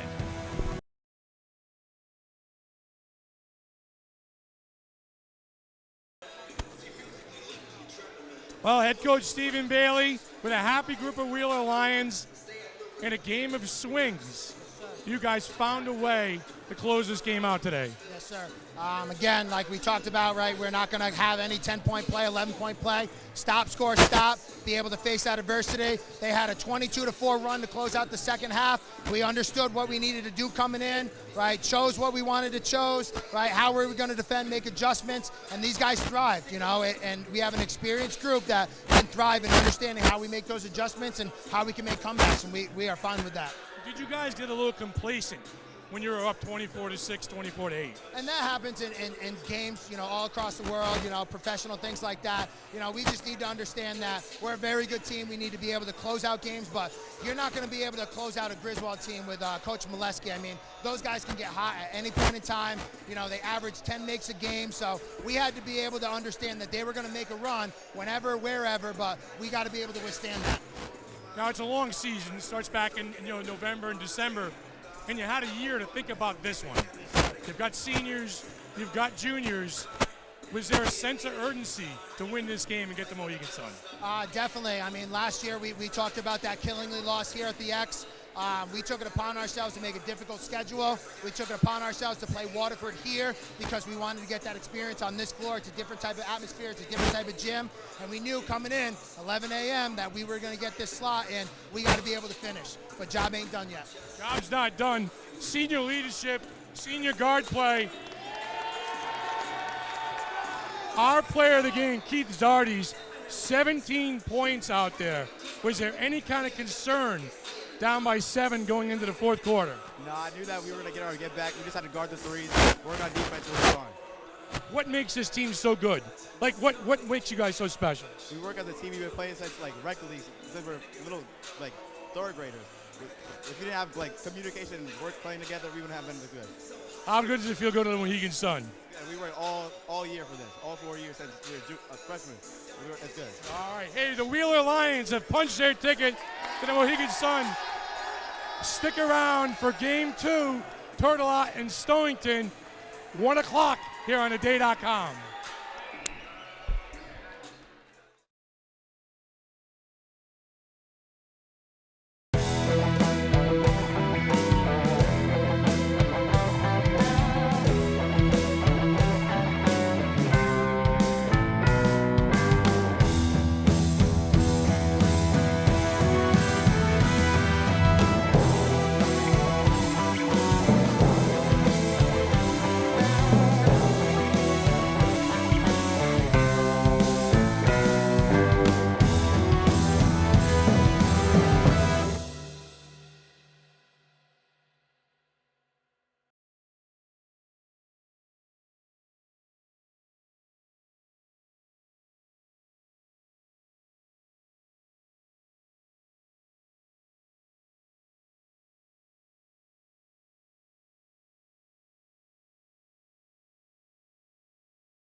The following is a presentation of The Day.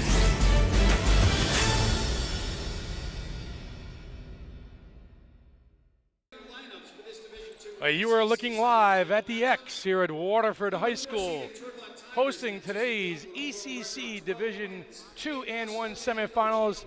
The second ticket punched in the Division 2 will be determined here between Tourtellotte and Stonington, and you can watch it all here on Game Day. Game Day is brought to you by Waterford Dental Health. All that is good begins with a smile. At Waterford Dental Health, your smile is our top priority. Our entire team is dedicated to providing you with personalized, gentle care that you deserve. Contact us today at waterforddentalhealth.com. Keith O'Brien, the sports doctor, with Mike tomorrow, bringing you game to number 2 for the Division 2 finals Tuesday night, 6 o'clock at the Mohegan Sun. They will face the Wheeler Lions. Mike, the number 1 seed in the tournament, Stonington Bears, take on the Tigers of Tourtellotte. Yeah, Keith, you know you throw out the records when these two teams play. No, I'm just kidding. It's interesting. I think Stonington's coming in here. They don't really like the way things ended last week. Right. They had a chance to win the division on their home floor, and they lost a 17-point lead in the game. Right. So now you come in here. Everybody's 0-0 or 1-0 from sure. from the other night, and you can still accomplish just about everything that you wanted, that you still want to, Right, Mike. Stonington heading into this game. I was going to say Lions and Tigers and Bears, oh my, because of all the games we've had here this afternoon. But listen, Jay Wozencraft, the head coach, 14-6 during the regular season. He's got a bit of a senior-laden team here.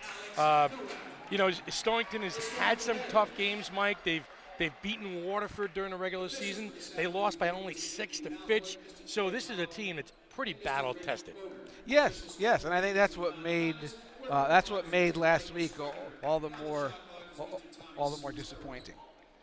Yep, Tourtellotte had beaten Killingly to get here, and Tourtellotte is a team that we don't see a lot on this end of the state down here. They may be one of the best-kept secrets in the league. We'll find out here in the next 32 minutes. Well, you just think about what a wonderful opportunity they have here. I mean, even right now you're playing in the biggest gym in the league, and right. and then you think about what you could what could be in store Tuesday for you. An incredible opportunity. Well, get ready to tip things off here, and for the Bears, Alexander Nowak, 6'8", Mike, junior, big kid. There's a height differential right there. Nowak's got a good year for them. Jake Peterson, 6'1", and tip controlled by Stonington.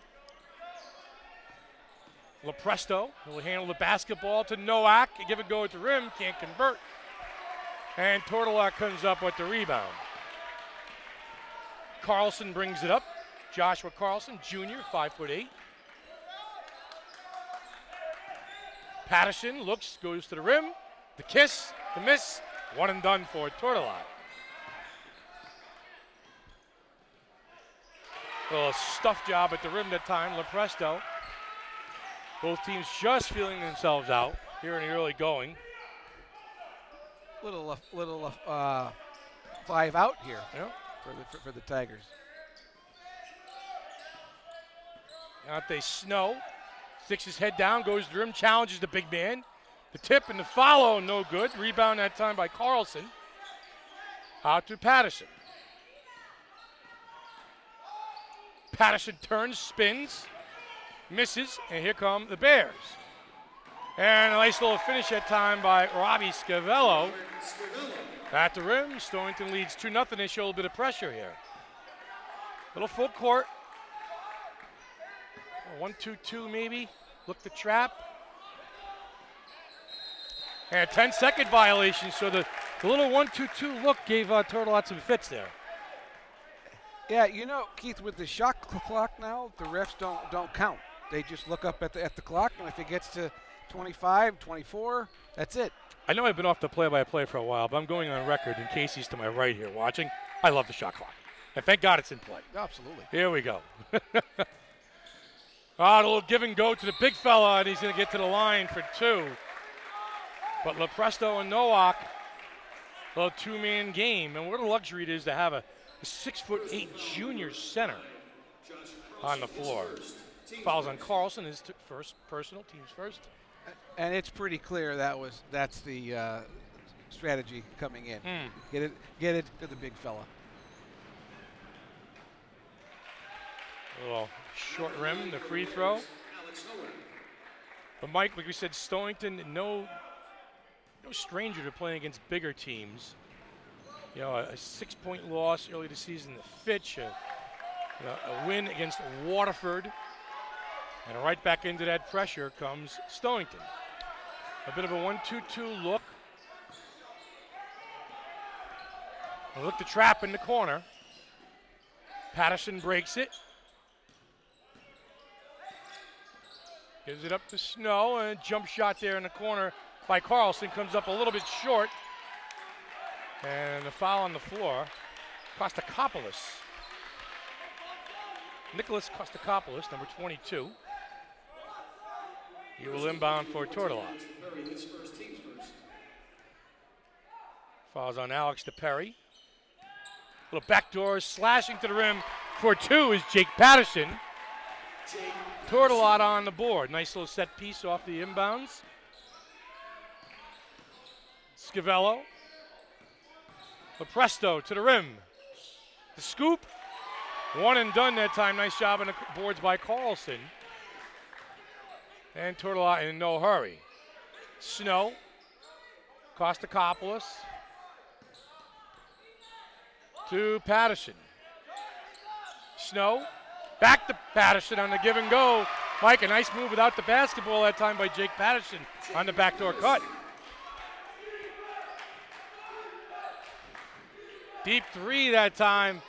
Back rim by Scavello. Nowak with the rebound. It's taken from him by Patterson. Tourtellotte looks to push. Patterson to the rim. Nothing. Rebound by Carlson, and he's fouled.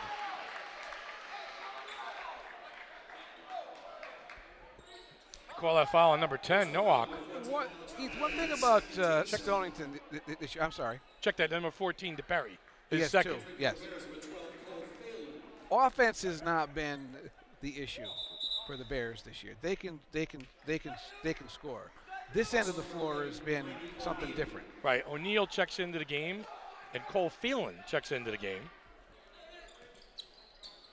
Deep 3 that time is good.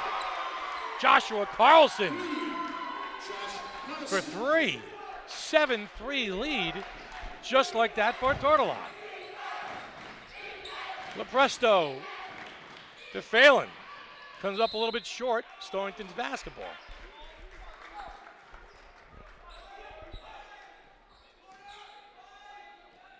LaPresto inbounds to get it back. Take it baseline. Sloppy basketball from Stonington here in the first 3.5 minutes. Patterson will bring it up. We'll shake and bake at the top of the circle. They'll get to the rim. That was too easy. And I'll stay with the Tigers. I like how Patterson has his name on his shirt. Much easier. Yeah, that's custom made. Yeah, looks that way. That's sharp. So a little timeout by Jay Wozencraft, and he's talking things over. And it's right now, Mike, Tourtellotte is getting to the rim, creating easy scoring opportunities. They've knocked down a 3. So right now, Tourtellotte kind of in control of the game, and Jay Wozencraft kind of slow Jay's things not down. happy. You could tell Jay is not happy right camper now. right now. Did they come out a little flat? Well, yeah. Listen, Keith. I don't.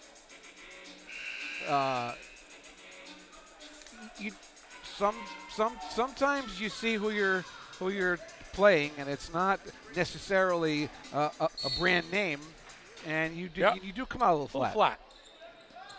Little inbounds play stolen that time by Scavello to the rim. Coast to coast goes Robbie. To the turnover leading the points. Here comes the pressure again. 2 to get it over. They got it over. All right, here we go. Patterson. Kostakopoulos. Santos. Deep 3 that time by Snow. Misses. Kostakopoulos with the rebound.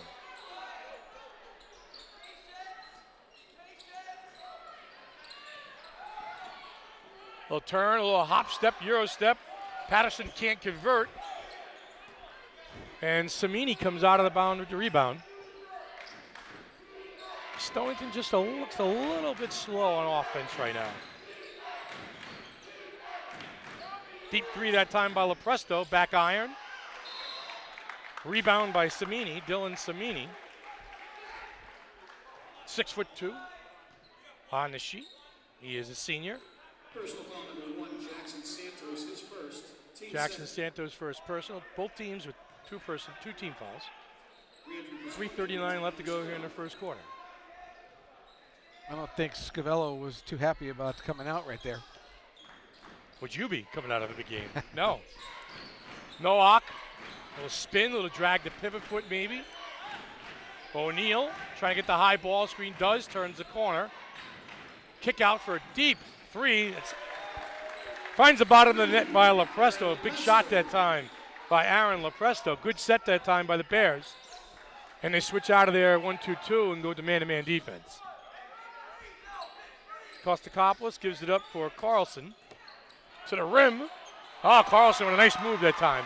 Used his body as a shield, took it to the rim, kissed it in for 2.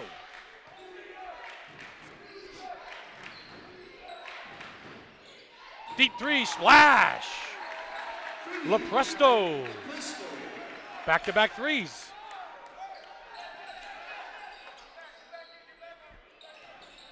Patterson, fiddling and diddling, gives it up. Deep 3 from the parking lot is Carlson. How's from the other zip code? He's an optimistic shooter. I guess so. Sometimes optimistic shooters like that can find their way to the bench pretty quick too. Lepresto with the hot hand gives it up for Nowak. The give and go. Tough to defend that. Catch it high, shoot it high.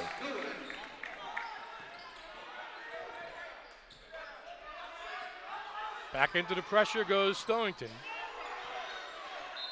And another 10-second violation. That's a second one, Mike. And you know what I see? And I don't see anybody in the middle of the court for Tourtellotte. I don't really understand what the plan is to get the ball over. I see that side-to-side guard play and pass it and try to get it over. Well, if that's the case, you're going to get it over, then they're going to trap you. Ah, nice little move, a little drop step by the big fella. Nowak has 5. A timeout from Tourtellotte. Well, I tell you, you got a couple of three-pointers by Lepresto, and then Nowak getting involved, Mike, and here's your difference right now, the 6-point lead. Yeah, I mean, listen, Keith, Tourtellotte has no answer for the big guy. So, I mean, I think Stonington is going to score a fair amount here today. Tourtelotte's going to have to win this at the offensive end. Yeah, their big guy is 6'1". Right. He is the tallest guy in their court. Like, listed, they only have 2 players over 6 foot. So definitely a size and advantage right now for the Bears. Yeah, and object 1 is figure out how to combat the 1-2-2. Well, they move Nicholas Kostakopoulos in the middle. We'll see if that makes a difference. Carlson will bring it up. And here comes Ochoa in the lineup. Here comes the trap again. Now they beat it by pass the ball in the corner. 3-pointer off rim. Ochoa with the rebounds. Out to Patterson. Patterson gives it up. Ochoa looks to make a move. Gives it up. Loses it. And here comes O'Neal. And the Bears. Lepresto with the hot hand. He has the ball looking for the high ball screen. Takes the deep 3. Misses, rebounds, Snow.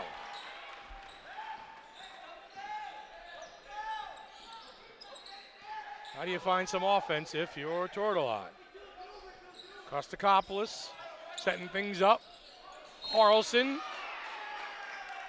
There's going to be a hold. I think it's going to be on Samini, number 5 it is. Dylan Samini is first personal, team second. Team's third, check that.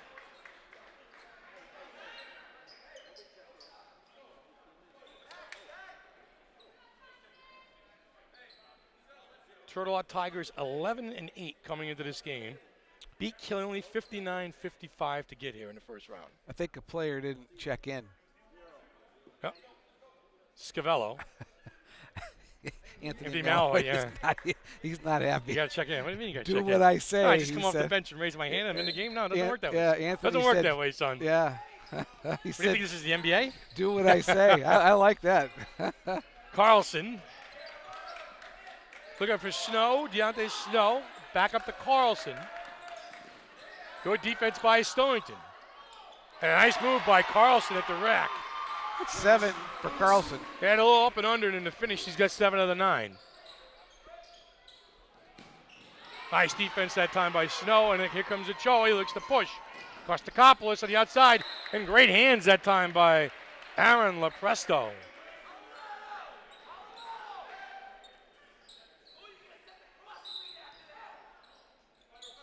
Carlson off the inbound. Looks to pull the trigger on a deep 3. A little off. Lepresto at the rebound. Leaking Scavello for 2. That ball never hit the floor. Rebound, touchdown pass, no dribbles, and the lay-in.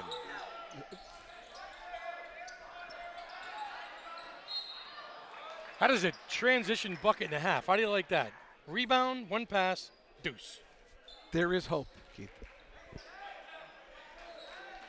Foul on the play. Oh, little nickel dimer over on the side.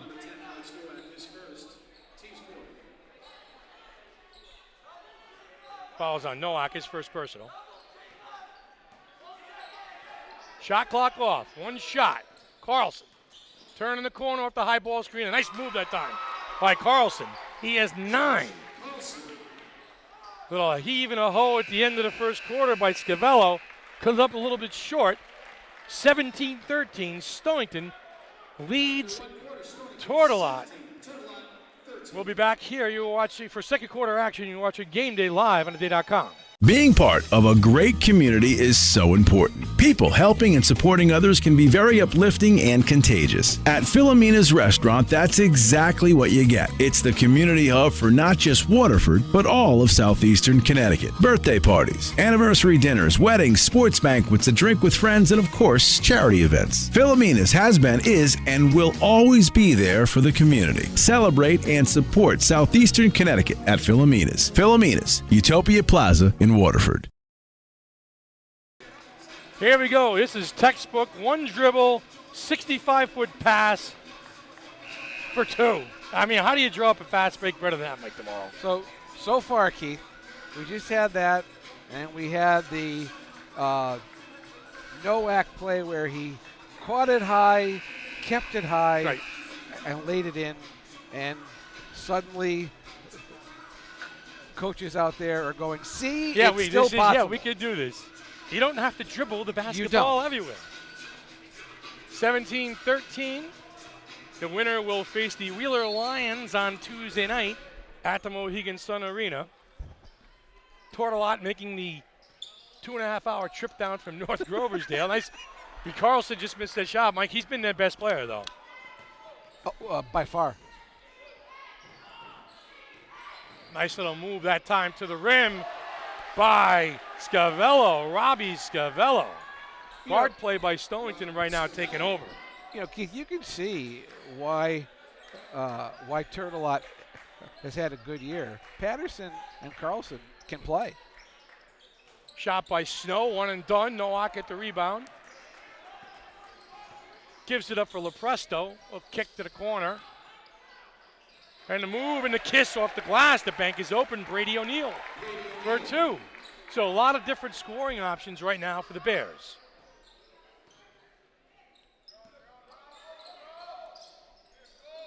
Deep 3 by Patterson.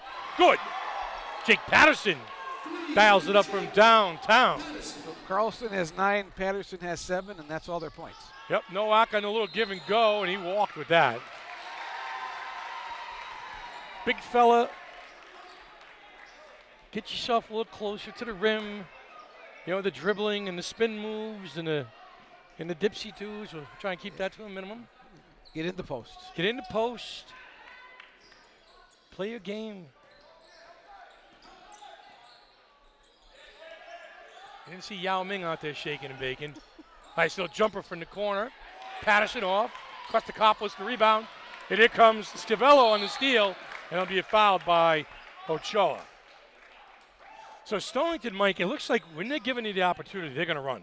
They've got some guards. And if they could turn you over or get a rebound and get you in transition, they're going to run. And they've got the guards to do it.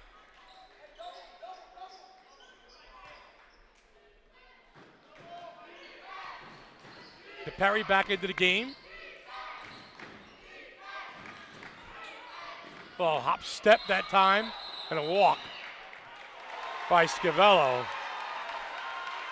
Some people call that the Euro step. I didn't think it was a travel. I didn't think it was a travel I thought it was a good jump stop. It was Casey says travel. Walk. Okay. All right. Nice little dump down to Snow. Snow with his back turned to the big fella. Nice little move that converting to the left. Deontay Snow. Patterson. Maybe a jump ball.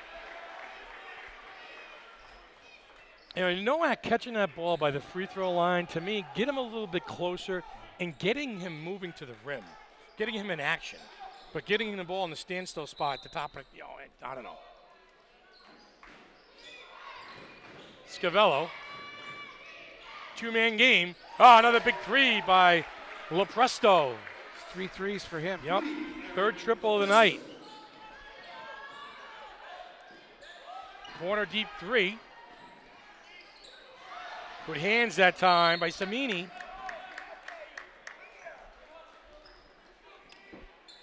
Stonington up by 6. 5:35 left to go here in the first half. Cole Phelan checks back into the game. Nowak will sit down. Get the big man a rest. Yeah, a lot of these kids played football for Stonington this year. They had a really, really good year. Phelan was a very, very, very good receiver. Kostakopoulos, a little fiddling and diddling out there. Patterson. With a little help defense that time. Patterson to step in. Gets his own miss. A little hustle point for Patterson. 24-20. Tigers hanging. Yep. It feels like Stonington has like an 8 or 10 point lead in this game. It just deep three that time. Off the back of the rim for DePerry. Kostakopoulos with the rebound. That should be a foul. Maybe on Samini. Yep. Samini, that'll be his second personal. I wonder if Stonington has had a shot clock violation all year. No, man, they go. They just get it fire. They go. 4:57 left to go here in the first half.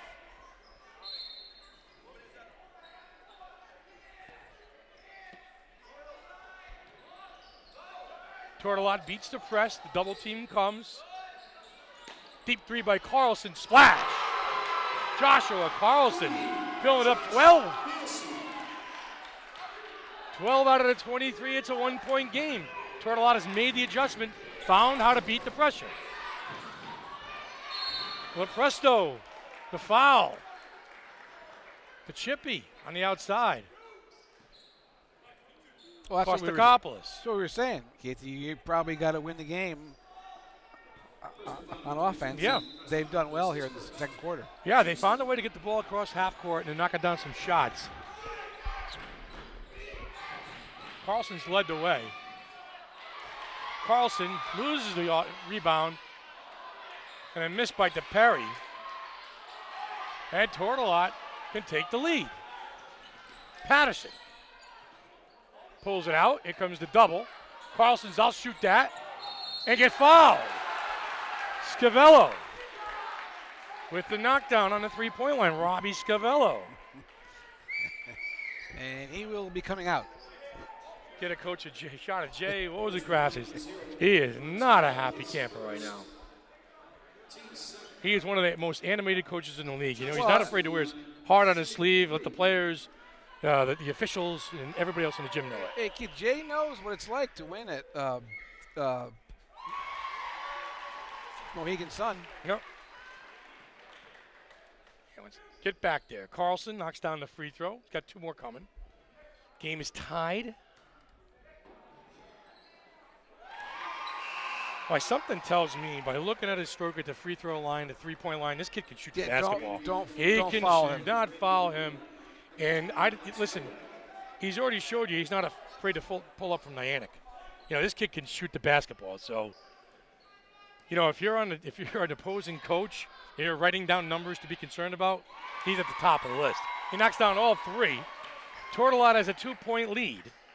To Perry. Now a little pressure here from Tourtellotte. And they beat the press, and Samini. Tie the game up. So much Mello token pressure. Good guard play. Patterson turns the corner. Snow. A little 10-footer. Misses everything, and then DePerry comes out of the pack for the Bears. Tied up. Good move that time by DePerry. He gets to the rim. Talk about him being a wide receiver. How about some explosiveness off the hop that time? Alex DePerry. Yeah, he's a problem on the defensive end, too. Kostakopoulos. Walked. Mike, it's those kids, those athletes, like a kid like Alex DePerry, number 14, who played football. He's tough.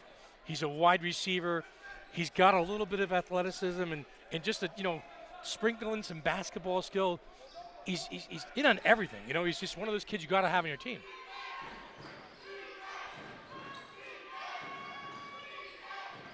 Deep 3 that time, back iron by LaPresto.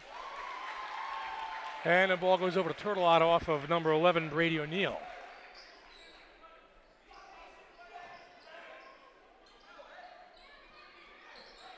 Good ball game in the first half here. Ochoa. Snow.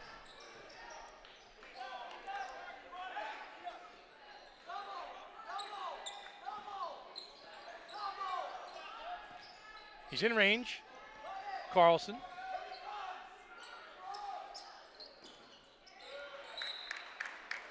$12 on the shot clock. Trying to work a double screen there, and Stonington sniffed that out well. 12 on the shot clock. Tourtellotte looking to tie the game up or take the lead with a 3. Carlson, bang, on fire. 18 in the first half for Josh Carlson. Wow. Nowak turns, faces. That ball will stay here as it goes off of Carlson.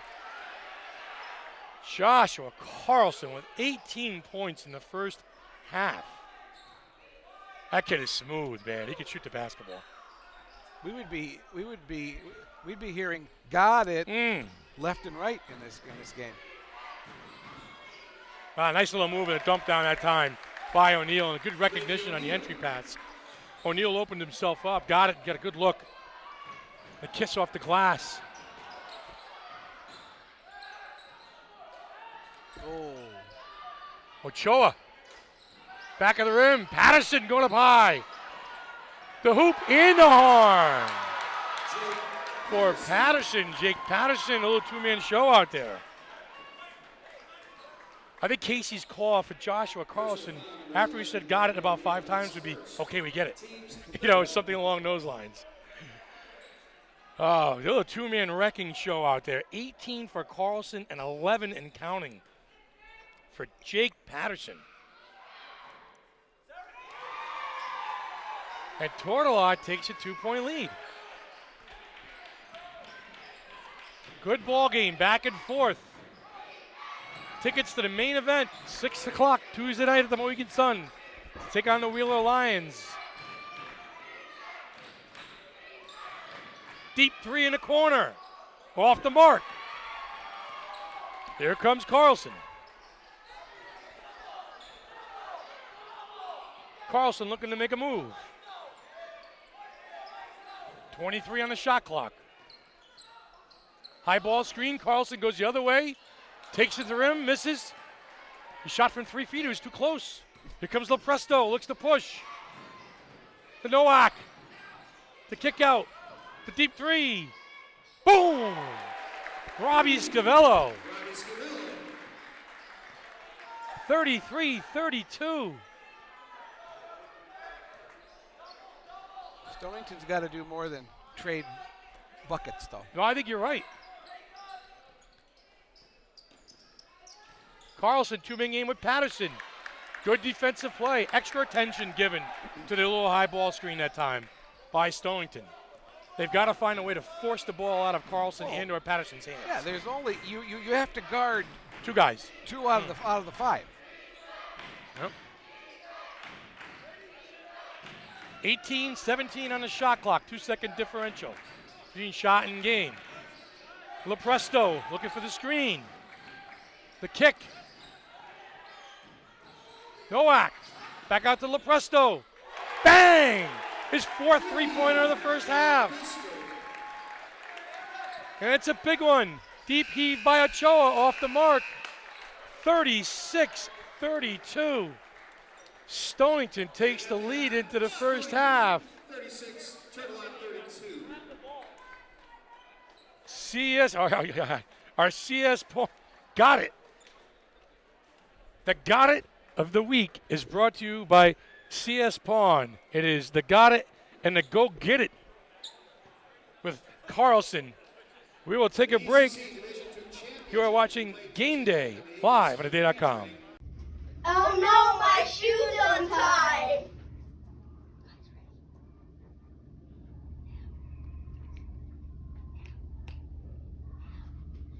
Got it! Do you got it? Yes! Got it! Got it! Got it! Got it! Rodiger, straightaway 3. Got it! Hey! Got it!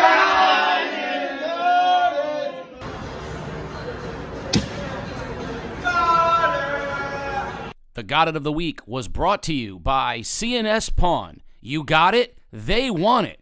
Call my guys, 889-PAWN, located in downtown Norwich. Whatever you got, they want. And just like game day, they got it.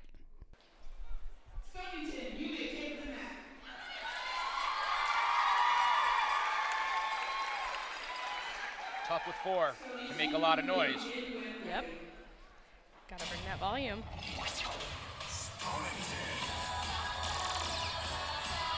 Fun transition to start it out. Round off handspring right to the front with beautiful technique. And a toe touch back handspring.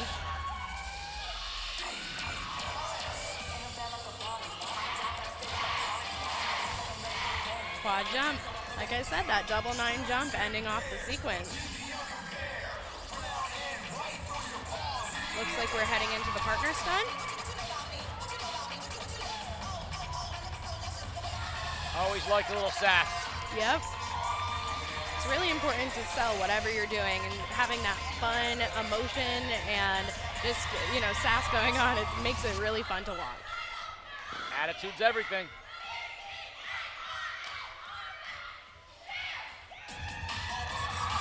A lot of volume for a team of 4.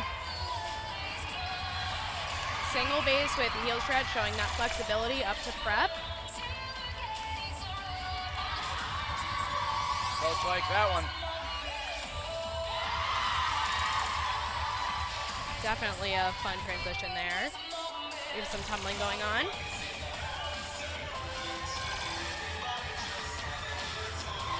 Round off into a toe touch. Another round off handspring.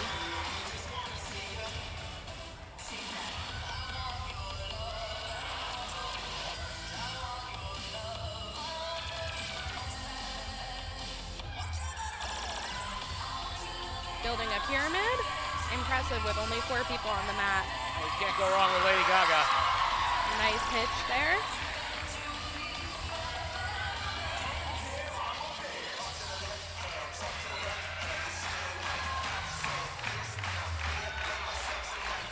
Loving the energy.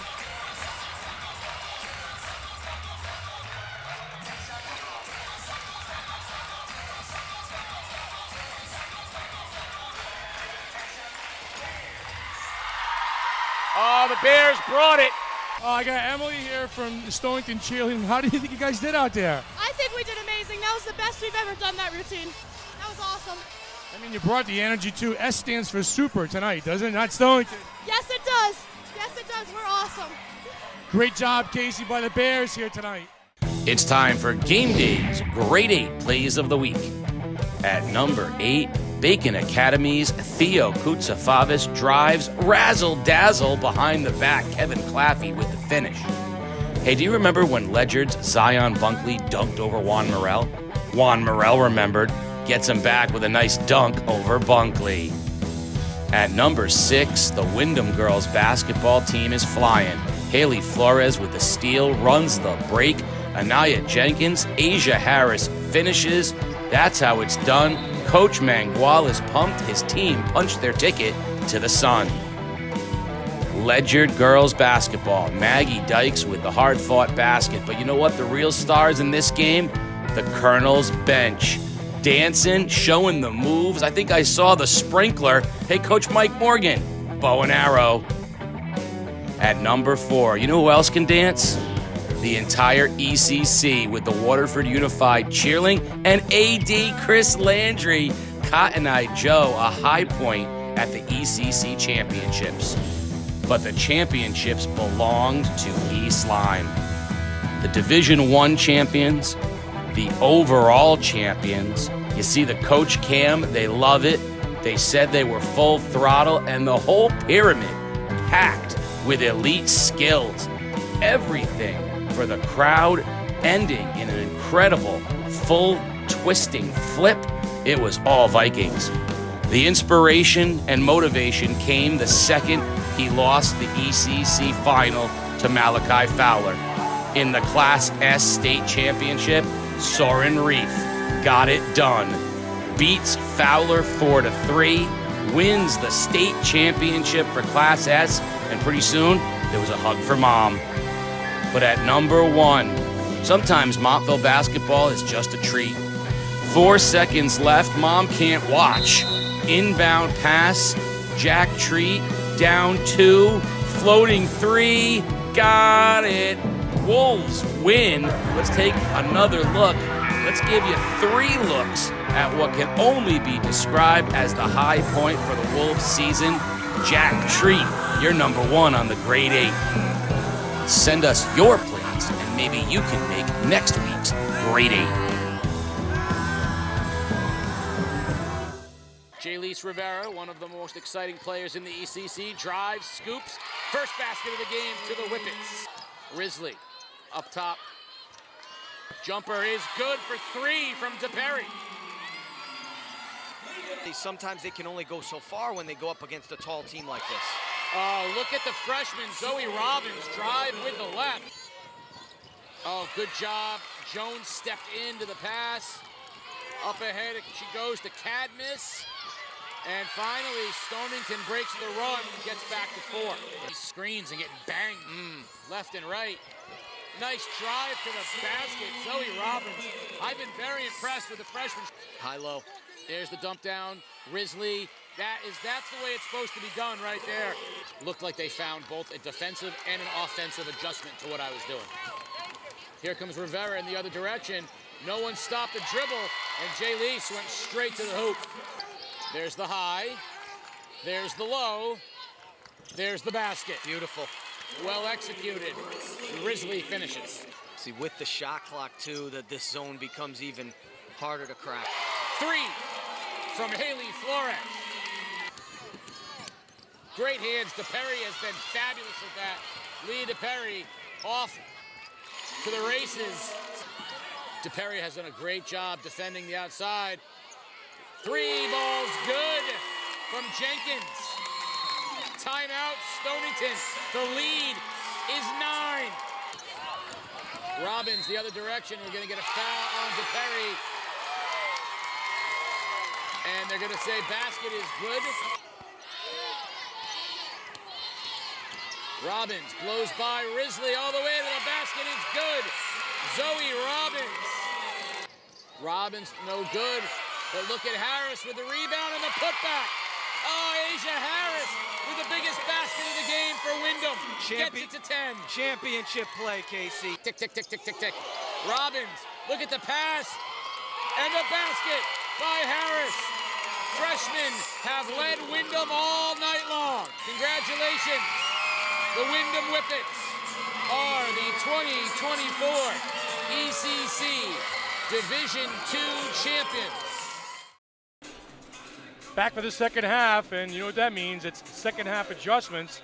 Second half adjustment is brought to you by Casey Chiropractic.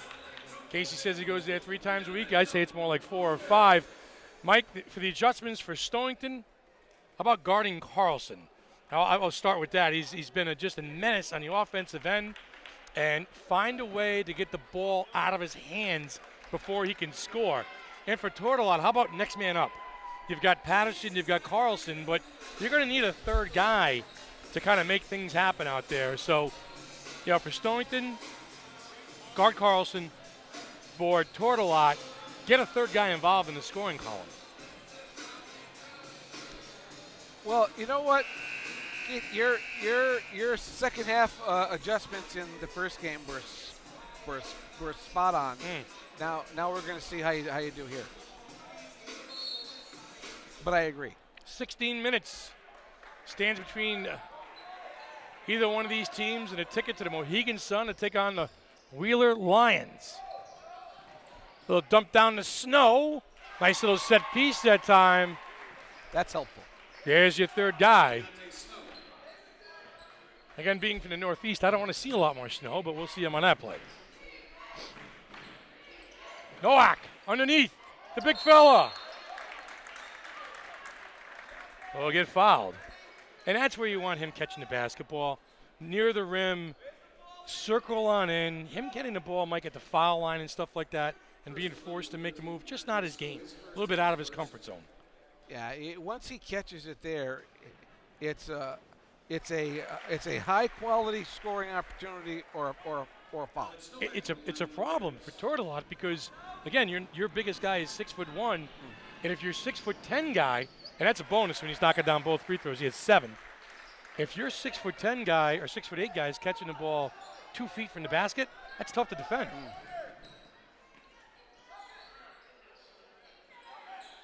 Snow off the high post. Patterson looks to make a move, goes to the rim, blocked by Nowak, and they're going to call a foul.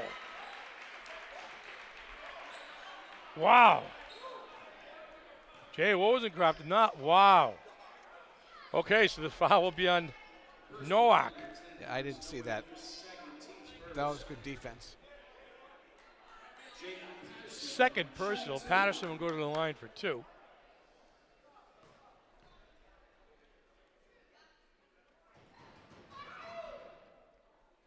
First free throw is good. 13. So 31 out of the 35 points coming from 2 players. Patterson and Carlson.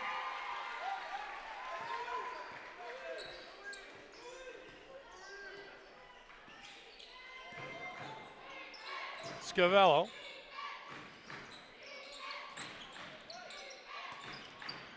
DePerry caught up with his dribble. Scoops it in. Alex DePerry for 2. Resourceful.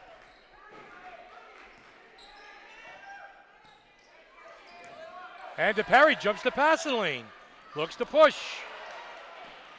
Scavello's got to track it down. Gets to the rim. And is fouled.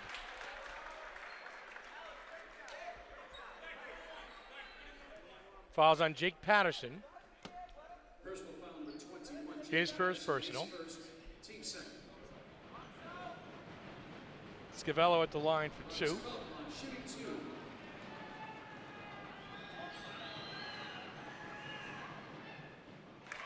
Scavello, Lepresto, Phelan, Samini, they're all kind of like interchangeable parts out there for Coach Jay Rosencroft. They're all listed as guards. 13 for Scavello to lead the Bears.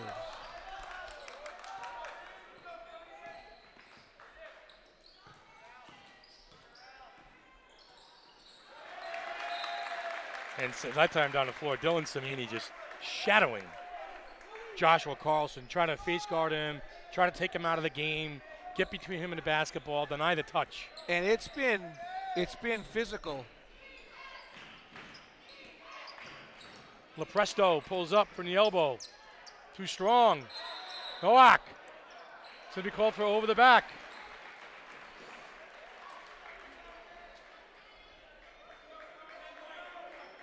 Third personal foul on Alex. Personal foul number 10, Alex Nowak, his third, team second.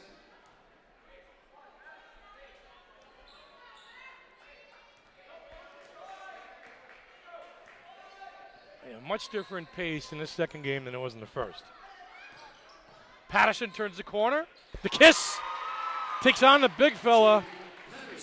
And maybe the big fella with 3 personal fouls, he's got to lay up a little bit, or this would take it right at him and try and get his 4th on him. DePerry kicks out to the corner, deep 3, back rimmed. And here come the Tigers.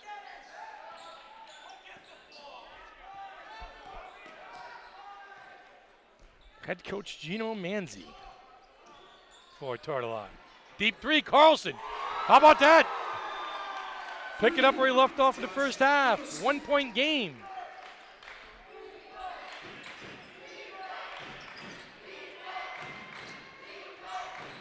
Scavello making a move, pulls up.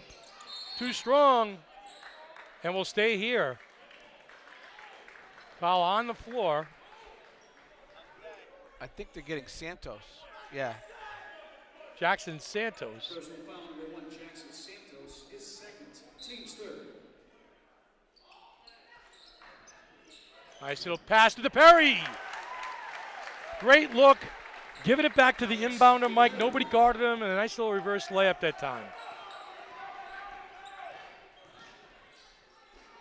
Deep 3. Just a little bit strong that time by Santos. Nowak with the rebound. Here come the Bears. Lead by 3.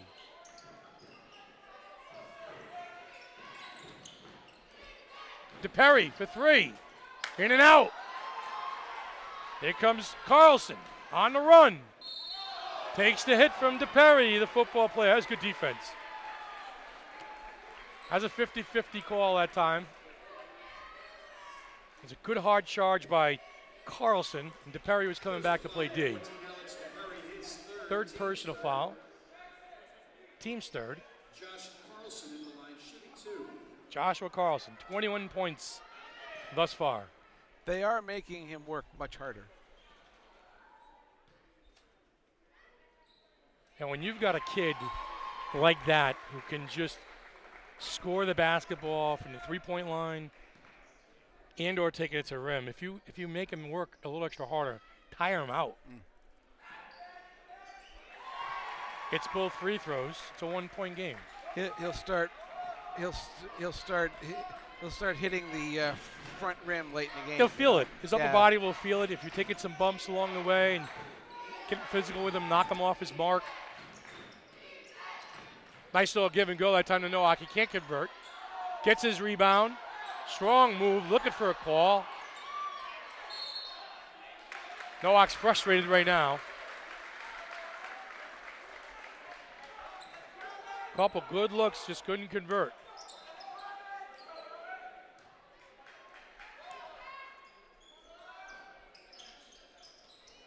Perry makes a move, spins.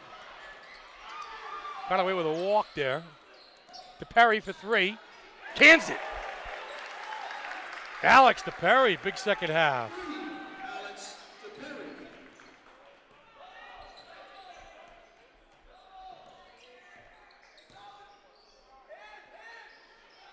Snow from the corner. Dump down to Patterson. Snow comes right down the middle to challenge the big man and knocks it in. Deontay Snow with the left-handed finish. Go right at him. He's got 3 fouls, Mike. Try to pick up that 4th. Wild shot that time by Lopresto. Stonington would get bailed out with a call here. Fouls on Santos, Jackson Santos. His 3rd personal. Samini will go to the line to shoot 2.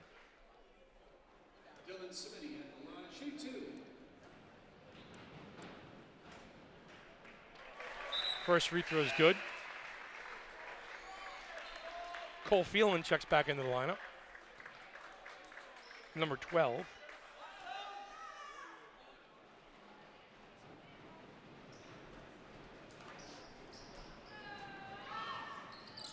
Second free throw is good, 4-point lead.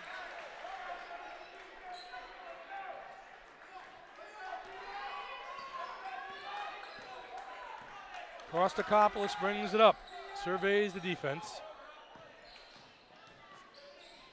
Drive, kick, extra pass. Deep 3 from Snow. Good set that time by Tourtellotte. They found Snow in the corner, and he buried it. It's great basketball. Yep, the drive, the penetration, the kick, the extra pass to the corner. There you go.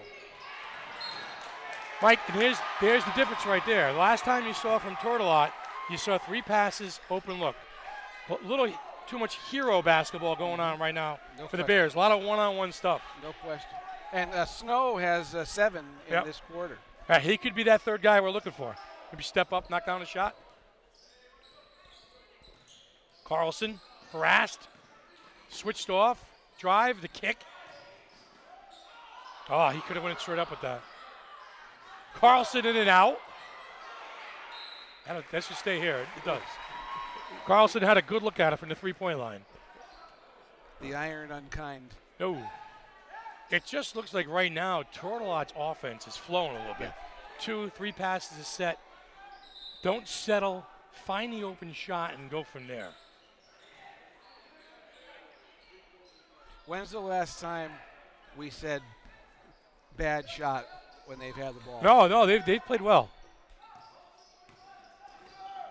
Patterson comes out, looks to make a move, deep 3. Iron not kind. And that's going to be a push that time on Kostakopoulos. So that is the 15th foul, so we'll be shooting here. Will be the Bears. So for the last 2:20, they'll be at the line. Robbie Scavello will shoot to 2.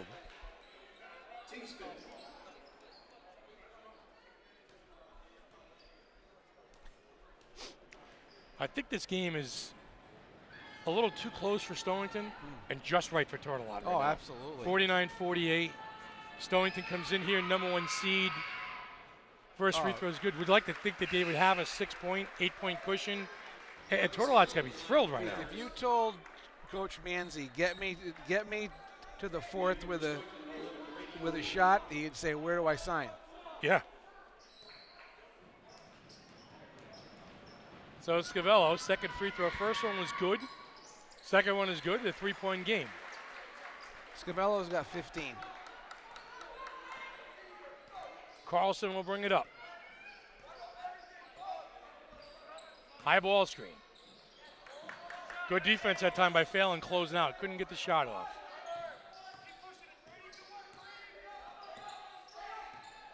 You know Carlson wants to shoot the basketball. Sticks his head down, a little extra dribble. Patterson comes out and gets it. Snow in the lane. Kick out. 5 on the shot clock. 3 on the shot clock. Kostakopoulos, that'll be a violation.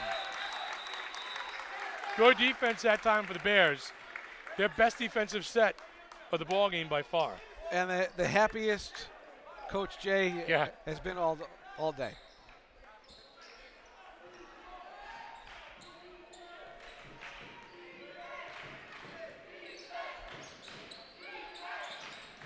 So 1:30 left to go here. Nice little dump down. Phelan can't finish Here comes Carlson. Stonington had a chance to extend that lead, come up a little bit short.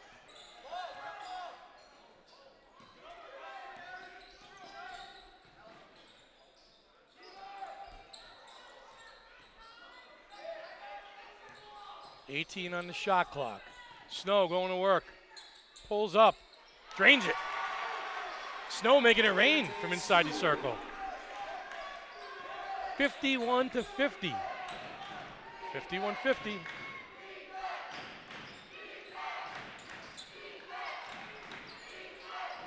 Deep three, good.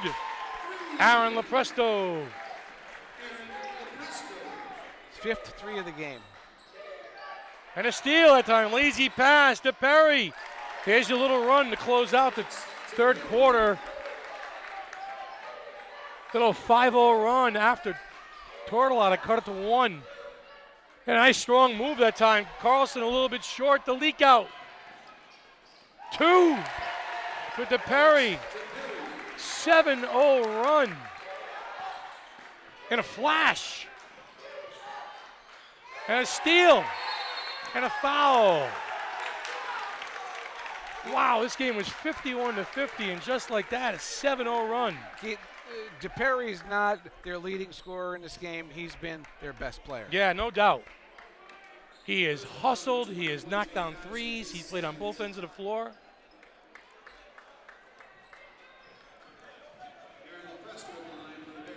Runs in the family. Him and his sister. Leah is a guard for the girls team. Yep.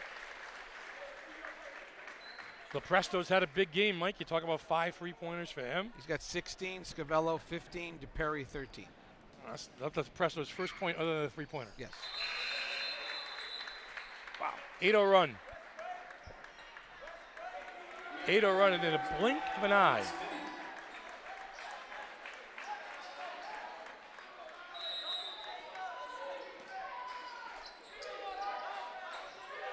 Carlson, 8 seconds to go in the third quarter. Carlson looks to make a move.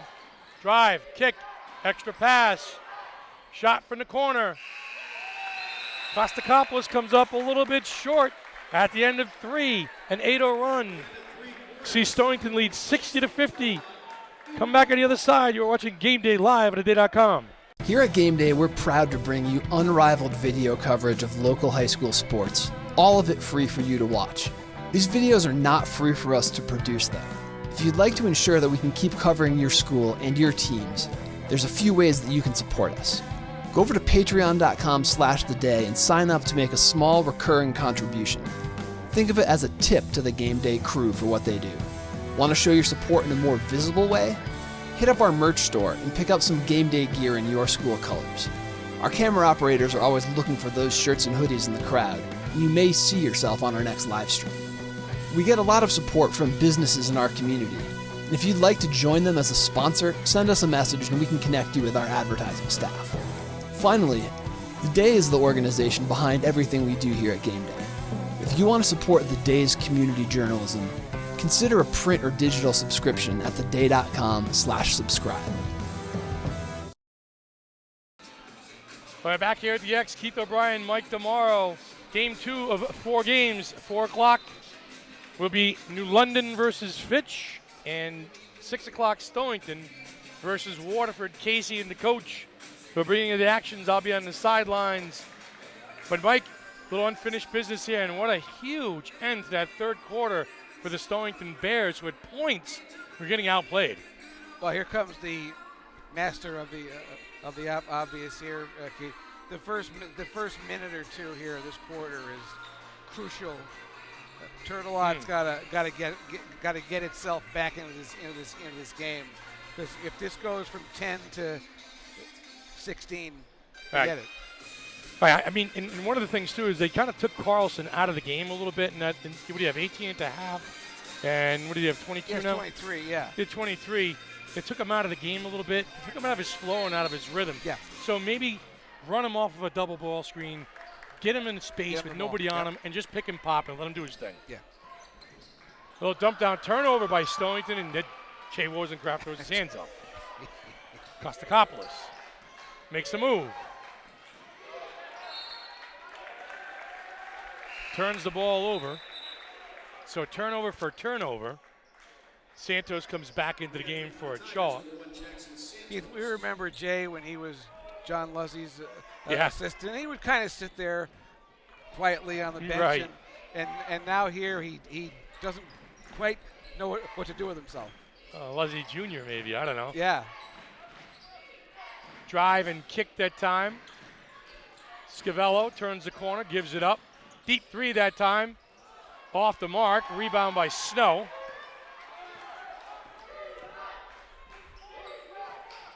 Santos gives it up. Patterson off the mark. Oh, nice job on the glass by Carlson. So if he can't get it on the perimeter, go get it and get some easy buckets. That was a big-time play at the rim. 60-52. Pull up is no good, and Samini on the follow can't hit. And out of the pack comes O'Neal. Phelan, deep three. Back rim. Second chance, third chance opportunities for the Bears on this set. 2 offensive rebounds. Lepresto drives, misses, Snow. And a foul, a little loose change on the floor that time, Mike. So, Keith, how about this one? Tourtellotte plays in State Division 5, which is basically the state's smallest public schools.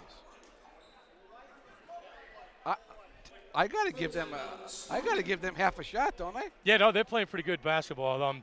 They had this thing down to 1, and it got away from them and kind of ballooned up to 10. But they've got some guys that can make shots, and they're all right. They played Plainfield in the first round of the state tournament. That's certainly a winnable game. Yep. I mean, it's I actually think a number of our teams have a chance to succeed. And you're one of the ones that thought Wheeler should be in Division 5 as well. Oh, no question. That's a shame. Griswold should be in Division 4, not 3. Right. But, they use last season's success against these schools. Yep. And what happens when all your kids graduate? Last season's got nothing to do with what's going on right now. But Keith, I've been saying it for years, and no one listens. I listen, Mike. I appreciate Peter that. Wappy listens. Casey O'Neill listens. Game Day listens.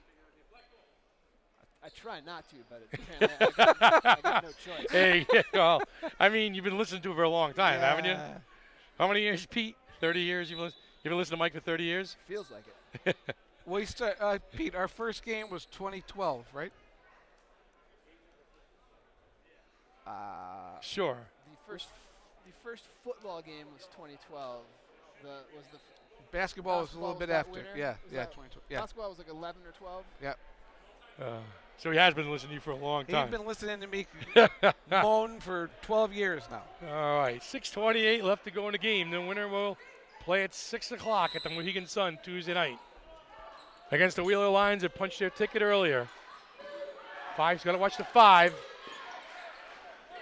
Carlson been the star of the show for Tourtellotte, along with Patterson. See what they call off the timeout. High ball screen.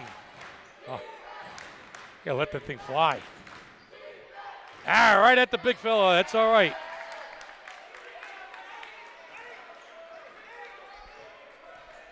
If I was Stonington, Mike, I'd look to take a little air out of the clock each time down now.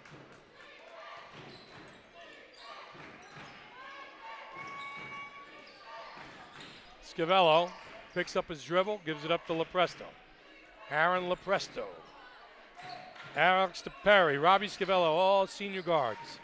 All interchangeable parts. Deep 3. Off the mark. Rebound by Snow. Scavello was looking for a call there on a flap job. Deep 3 from Carlson. Front rimmed it. Maybe he is a little tired, Mike. Getting pushed around a little bit. Deep 3, front rim. It happens.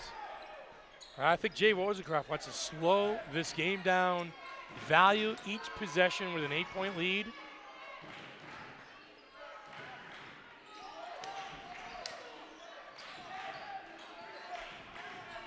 10 on the shot clock. While doing that, though, you need a good shot. Deep three. Back iron. No good. Snow with the rebound. One and done again for the Bears. Good strong take to the hole. Carlson. Nifty one-handed scoop. And Keith, they got it from 10 to 6. 10 to 6. That's exactly what we were saying. The drive. The harm, no hoop. Snow shaking up. You know, hitting the knee. Snow got hit in the knee. If you're Jay Wozencroft right now, though, you finally get up 10. You can see, stop, score, game over, and now you're right back in it. Stop. They get no score. Yeah. Score. And now this is the frustrating part. This is a big juncture. Coaching. This is a big juncture here. This from 4:39 to 2 minutes is a big juncture. I mean, once you see that clock, I'll say this: from now until 2:59 is a big juncture. Because once you see 2 on the clock, it tightens up really tough. That's when you tend to rush. Good defense there by Scavello. Backdoor cut by Carlson. Looking to go to work. I thought he got hit. Coach Manzi did too.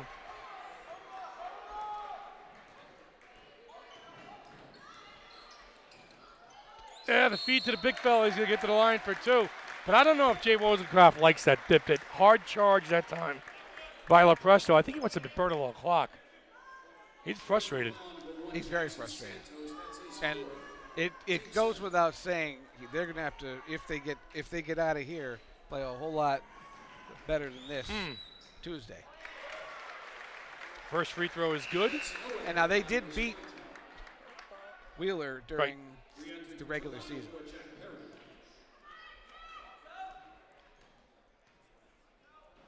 Alex at the line. Makes 1 out of 2. Patterson with the rebound. 9-point lead, 4 minutes to go. Snow, deep 3. Rebound. Tourtellotte. The hoop. Kostakopoulos. 7-point game. Yeah, Stonington beat Wheeler in overtime? In overtime. Yeah. After Wheeler had beaten them last year. Stonington going to burn some clock. Yeah, Wheeler 2 overtime games this year, Stonington and Waterford.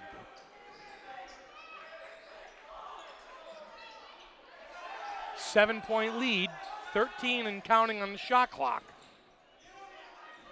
It's like Stonington's going to have to force something. A nice move that time by Scavello. See, that's too easy.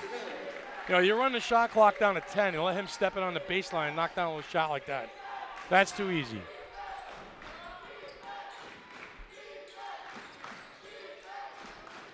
Carlson, a little short. Pulling the string on his jump shots, not following through.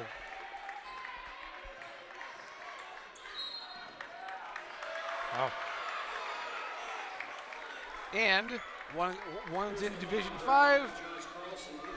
I'm okay, Tourtellotte and Wheeler with the 5th and 6th smallest schools in the state. Sorry, Pete. And one's in Division 5 and one's in Division 4. Yeah, that does now, not. Somebody explain that. So here we go. This is the critical juncture of this game. We're in the 2-minute mark. 2:45. A 9-point lead for Stonington. Scavello. And Scavello's going back-to-back buckets here to take the lead from 7 to 11. Robbie Scavello.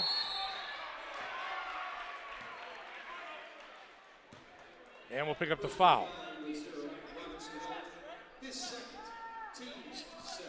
Scavello with 19 to lead the way for the Bears. 11-point lead, 2:25 and counting. Go time now.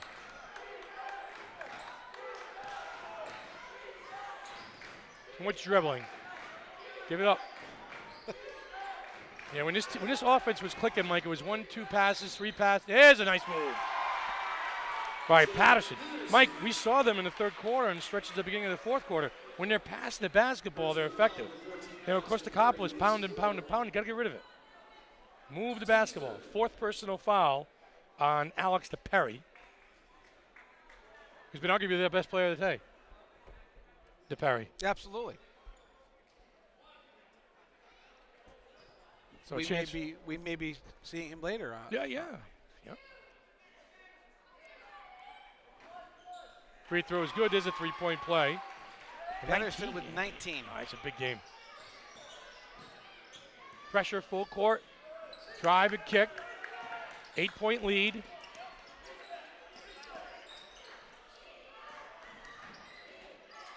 That was a walk. And Scavello knocks it in. He's had a big game. Got 21. Samini got away with a walk. Carlson being harassed. Drive, the kick. Snow from 3. Too strong. Rebound.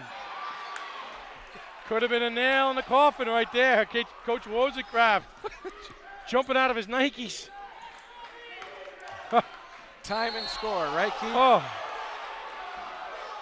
Time and score, yeah. Situational basketball. Scavello called for the dirty laundry that time, trying to pick his pocket.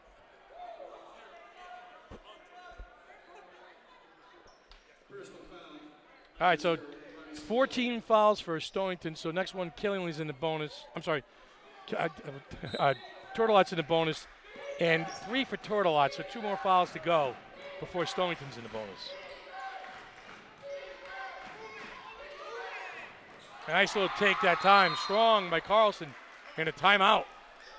Gino Manzi. They wanted a moving screen on the Stonington bench there. Well, 8-point lead. Stonington has the basketball. It's pretty simple right now, Mike. Take care of the basketball, and you could even trade bucket for bucket right now with what's left in this game. Just don't turn it over. Get your ball handlers out there and be patient. We talked about time and score. There's no need to go for the rim, and just be patient and hold it out and run your stuff a little bit. The whole concept of time and score is why he was just he's jumping up and down. You know, you've probably got enough points to win. Right Yeah, now to I would win. think so. Yeah. Just kill clock. Make them come to you. Make them follow you. Make your free throws and get on the bus.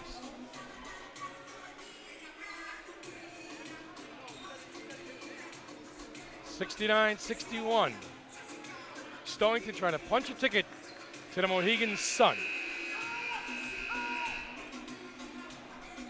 They're led by Robbie Scavello. It is 21 points tonight.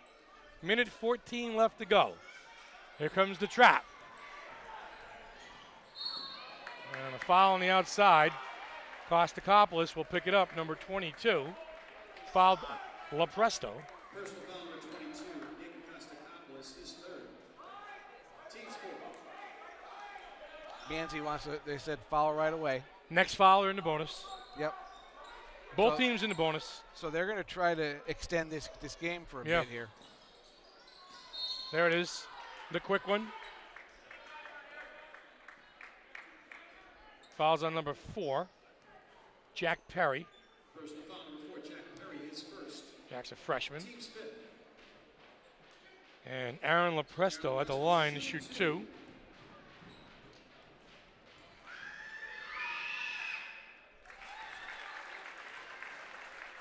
LaPresto with 20. 15 of them come by the arc. 5 threes, yes. Yep. 5 threes and 5 free throws. And the lead is double digits. With a minute to go here at the X. Deep 3 by Carlson. He's off the mark. Rebound by Stonington. Should be travel. Scavello fell down, was harassed a little bit. No call. What caused him to fall? He might have got pushed. Harassed. That's why I couldn't coach, Keith. You'd lose your mind over something. Oh yeah, like that. yeah. Kostakopoulos looking to get the ball in bounds. Got to hurry. Snow. They got to go. Need a shot. Kostakopoulos will foul on the perimeter. I'm sorry. I'm laughing because Jay Wozencroft is putting on a show over here. That's Scavello. That foul will be what I'm. 2 shots either way. The basket was not good. Kostakopoulos will shoot 2.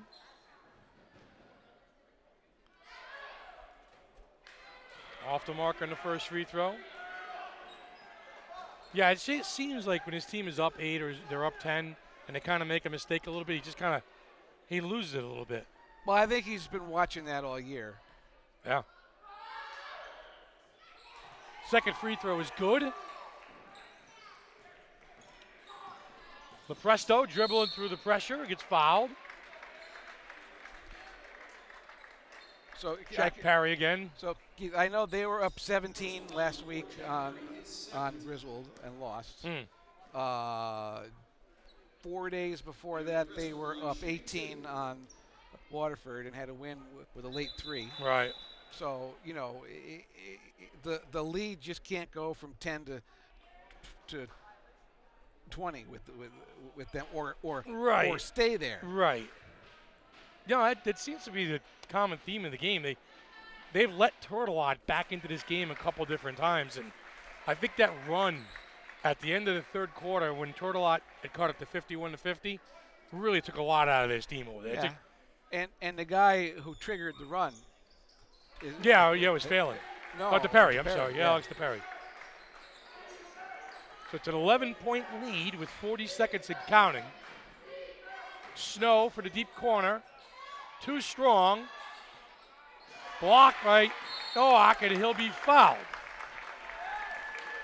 by Carlson. So I think the slipper is starting to not fit so nicely on the Tourtellotte Tigers right now. Number 4 seed taking on the Stonington Bears. 30 seconds left to go in the game. Mike, would you even dare to peek your head around the corner at a Stonington Wheeler matchup on Tuesday night? Oh, absolutely. And I think that's the game. I think if you were to ask all of the ECC people around here right now what game they wanted, that would be it. Could Stonington beat Wheeler playing like this? No. You don't think so? No.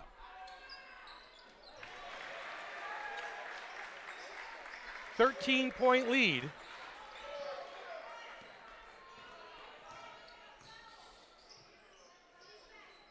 Deep 3 by Carlson, off the mark. He's been off the mark in the second half. So Keith, Carlson with a frustration foul over there on Scavello.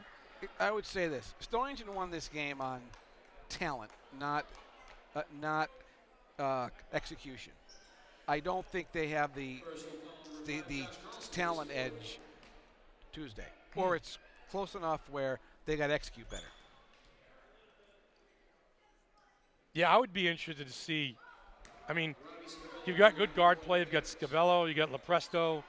You got Zardes and Kessler. That's a good matchup. I like that. If you take Brewer and put him up against Nowak, Brewer's a little more athletic, and I don't think Brewer shy down from him either. Well, he certainly didn't. We saw him. Against the other big guy this year. Yeah.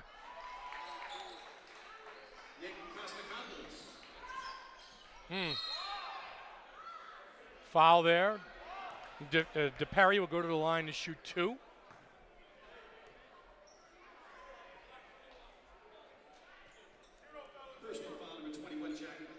So Alex DePerry used to have been the catalyst a little bit here in the second half for Coach Jay Wozencroft and his team. Good guard play.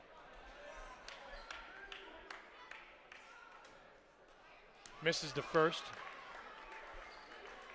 So the Stonington Bears will head to Mohegan Sun Tuesday night and play at 6 o'clock and take on the Wheeler Lions.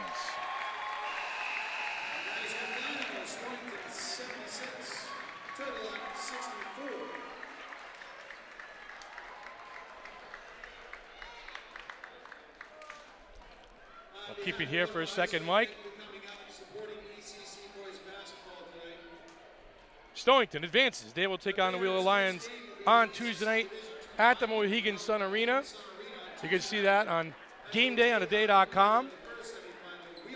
Let's take a quick break, and we'll come back with the coaches' interview. I came here in 1992 not knowing a soul, and I started a law practice in New London. The community has supported us ever since. Thank you.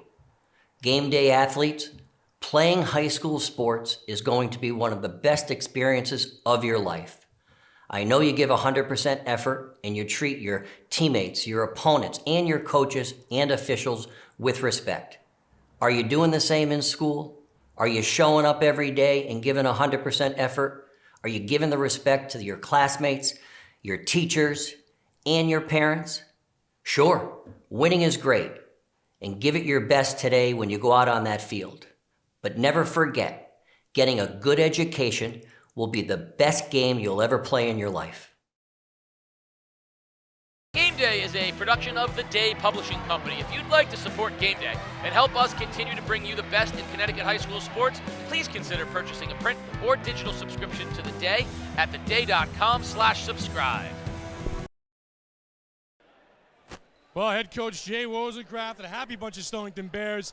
Second time in 3 years back to the Mohegan Sun. This was not an easy game. What did it take to win? Toughness, buying into playing defense and rebounding. I tell these guys all the time, it's not about our offense, it's always about our defense. And at a certain point in the third quarter, we ramped up and we kind of separated. So I'm proud of their effort. It takes toughness to win. They cut the lead to 51-50. And then you guys went on a little 8-0 run to end that third quarter, gave yourself a little bit of cushion. How important was that to win the ball game, carry through? It was huge. I think it was a confidence builder. This guy right here, Alex DePerry, Robbie Scabell, all these guys kind of bought into playing defense. We got steals, we pushed. I think that's what we needed to get over the hump there, so it was major. Hey, you've got a really good team in Wheeler waiting for you guys. Can't wait. This is what look, I'm good friends with Bailey. This is what we talk about all the time. We talked in the summertime about getting to Mohegan Sun to see what the deal is. We can't wait to get there on Tuesday. We're ready to roll. All right, well, Mr. DePerry, he is our player of the game today. 13 points, and it seemed like you did a little bit of everything out there tonight to help your team win. It's all about the defense. We can't get things done on the offensive side without defense and rebounding and second chances that we allow the other team. And on the offensive end, it's about moving the ball. We got to work for each other, help each other. We can't just one pass, one shot. We have to move around and get the best shot available. All right, so now listen, I asked Coach about this. Talk about this matchup with Wheeler. It's a rivalry. It's a rivalry. I mean, we're 1-1 with this year and last year, and hopefully we can finish out 2-1 and win the series at Mohegan Sun. Well, if you want to beat the best, you got to be the best. So here we go, Tuesday night. Hey, listen, what a great early afternoon action here at the X. We're going to take a quick break. We'll come back at 4 o'clock with the Division I semifinals. We're going to have New London versus Fitch at 4. Stonington versus Waterford at 6. But how about these Stonington Bears going back to the Mohegan Sun?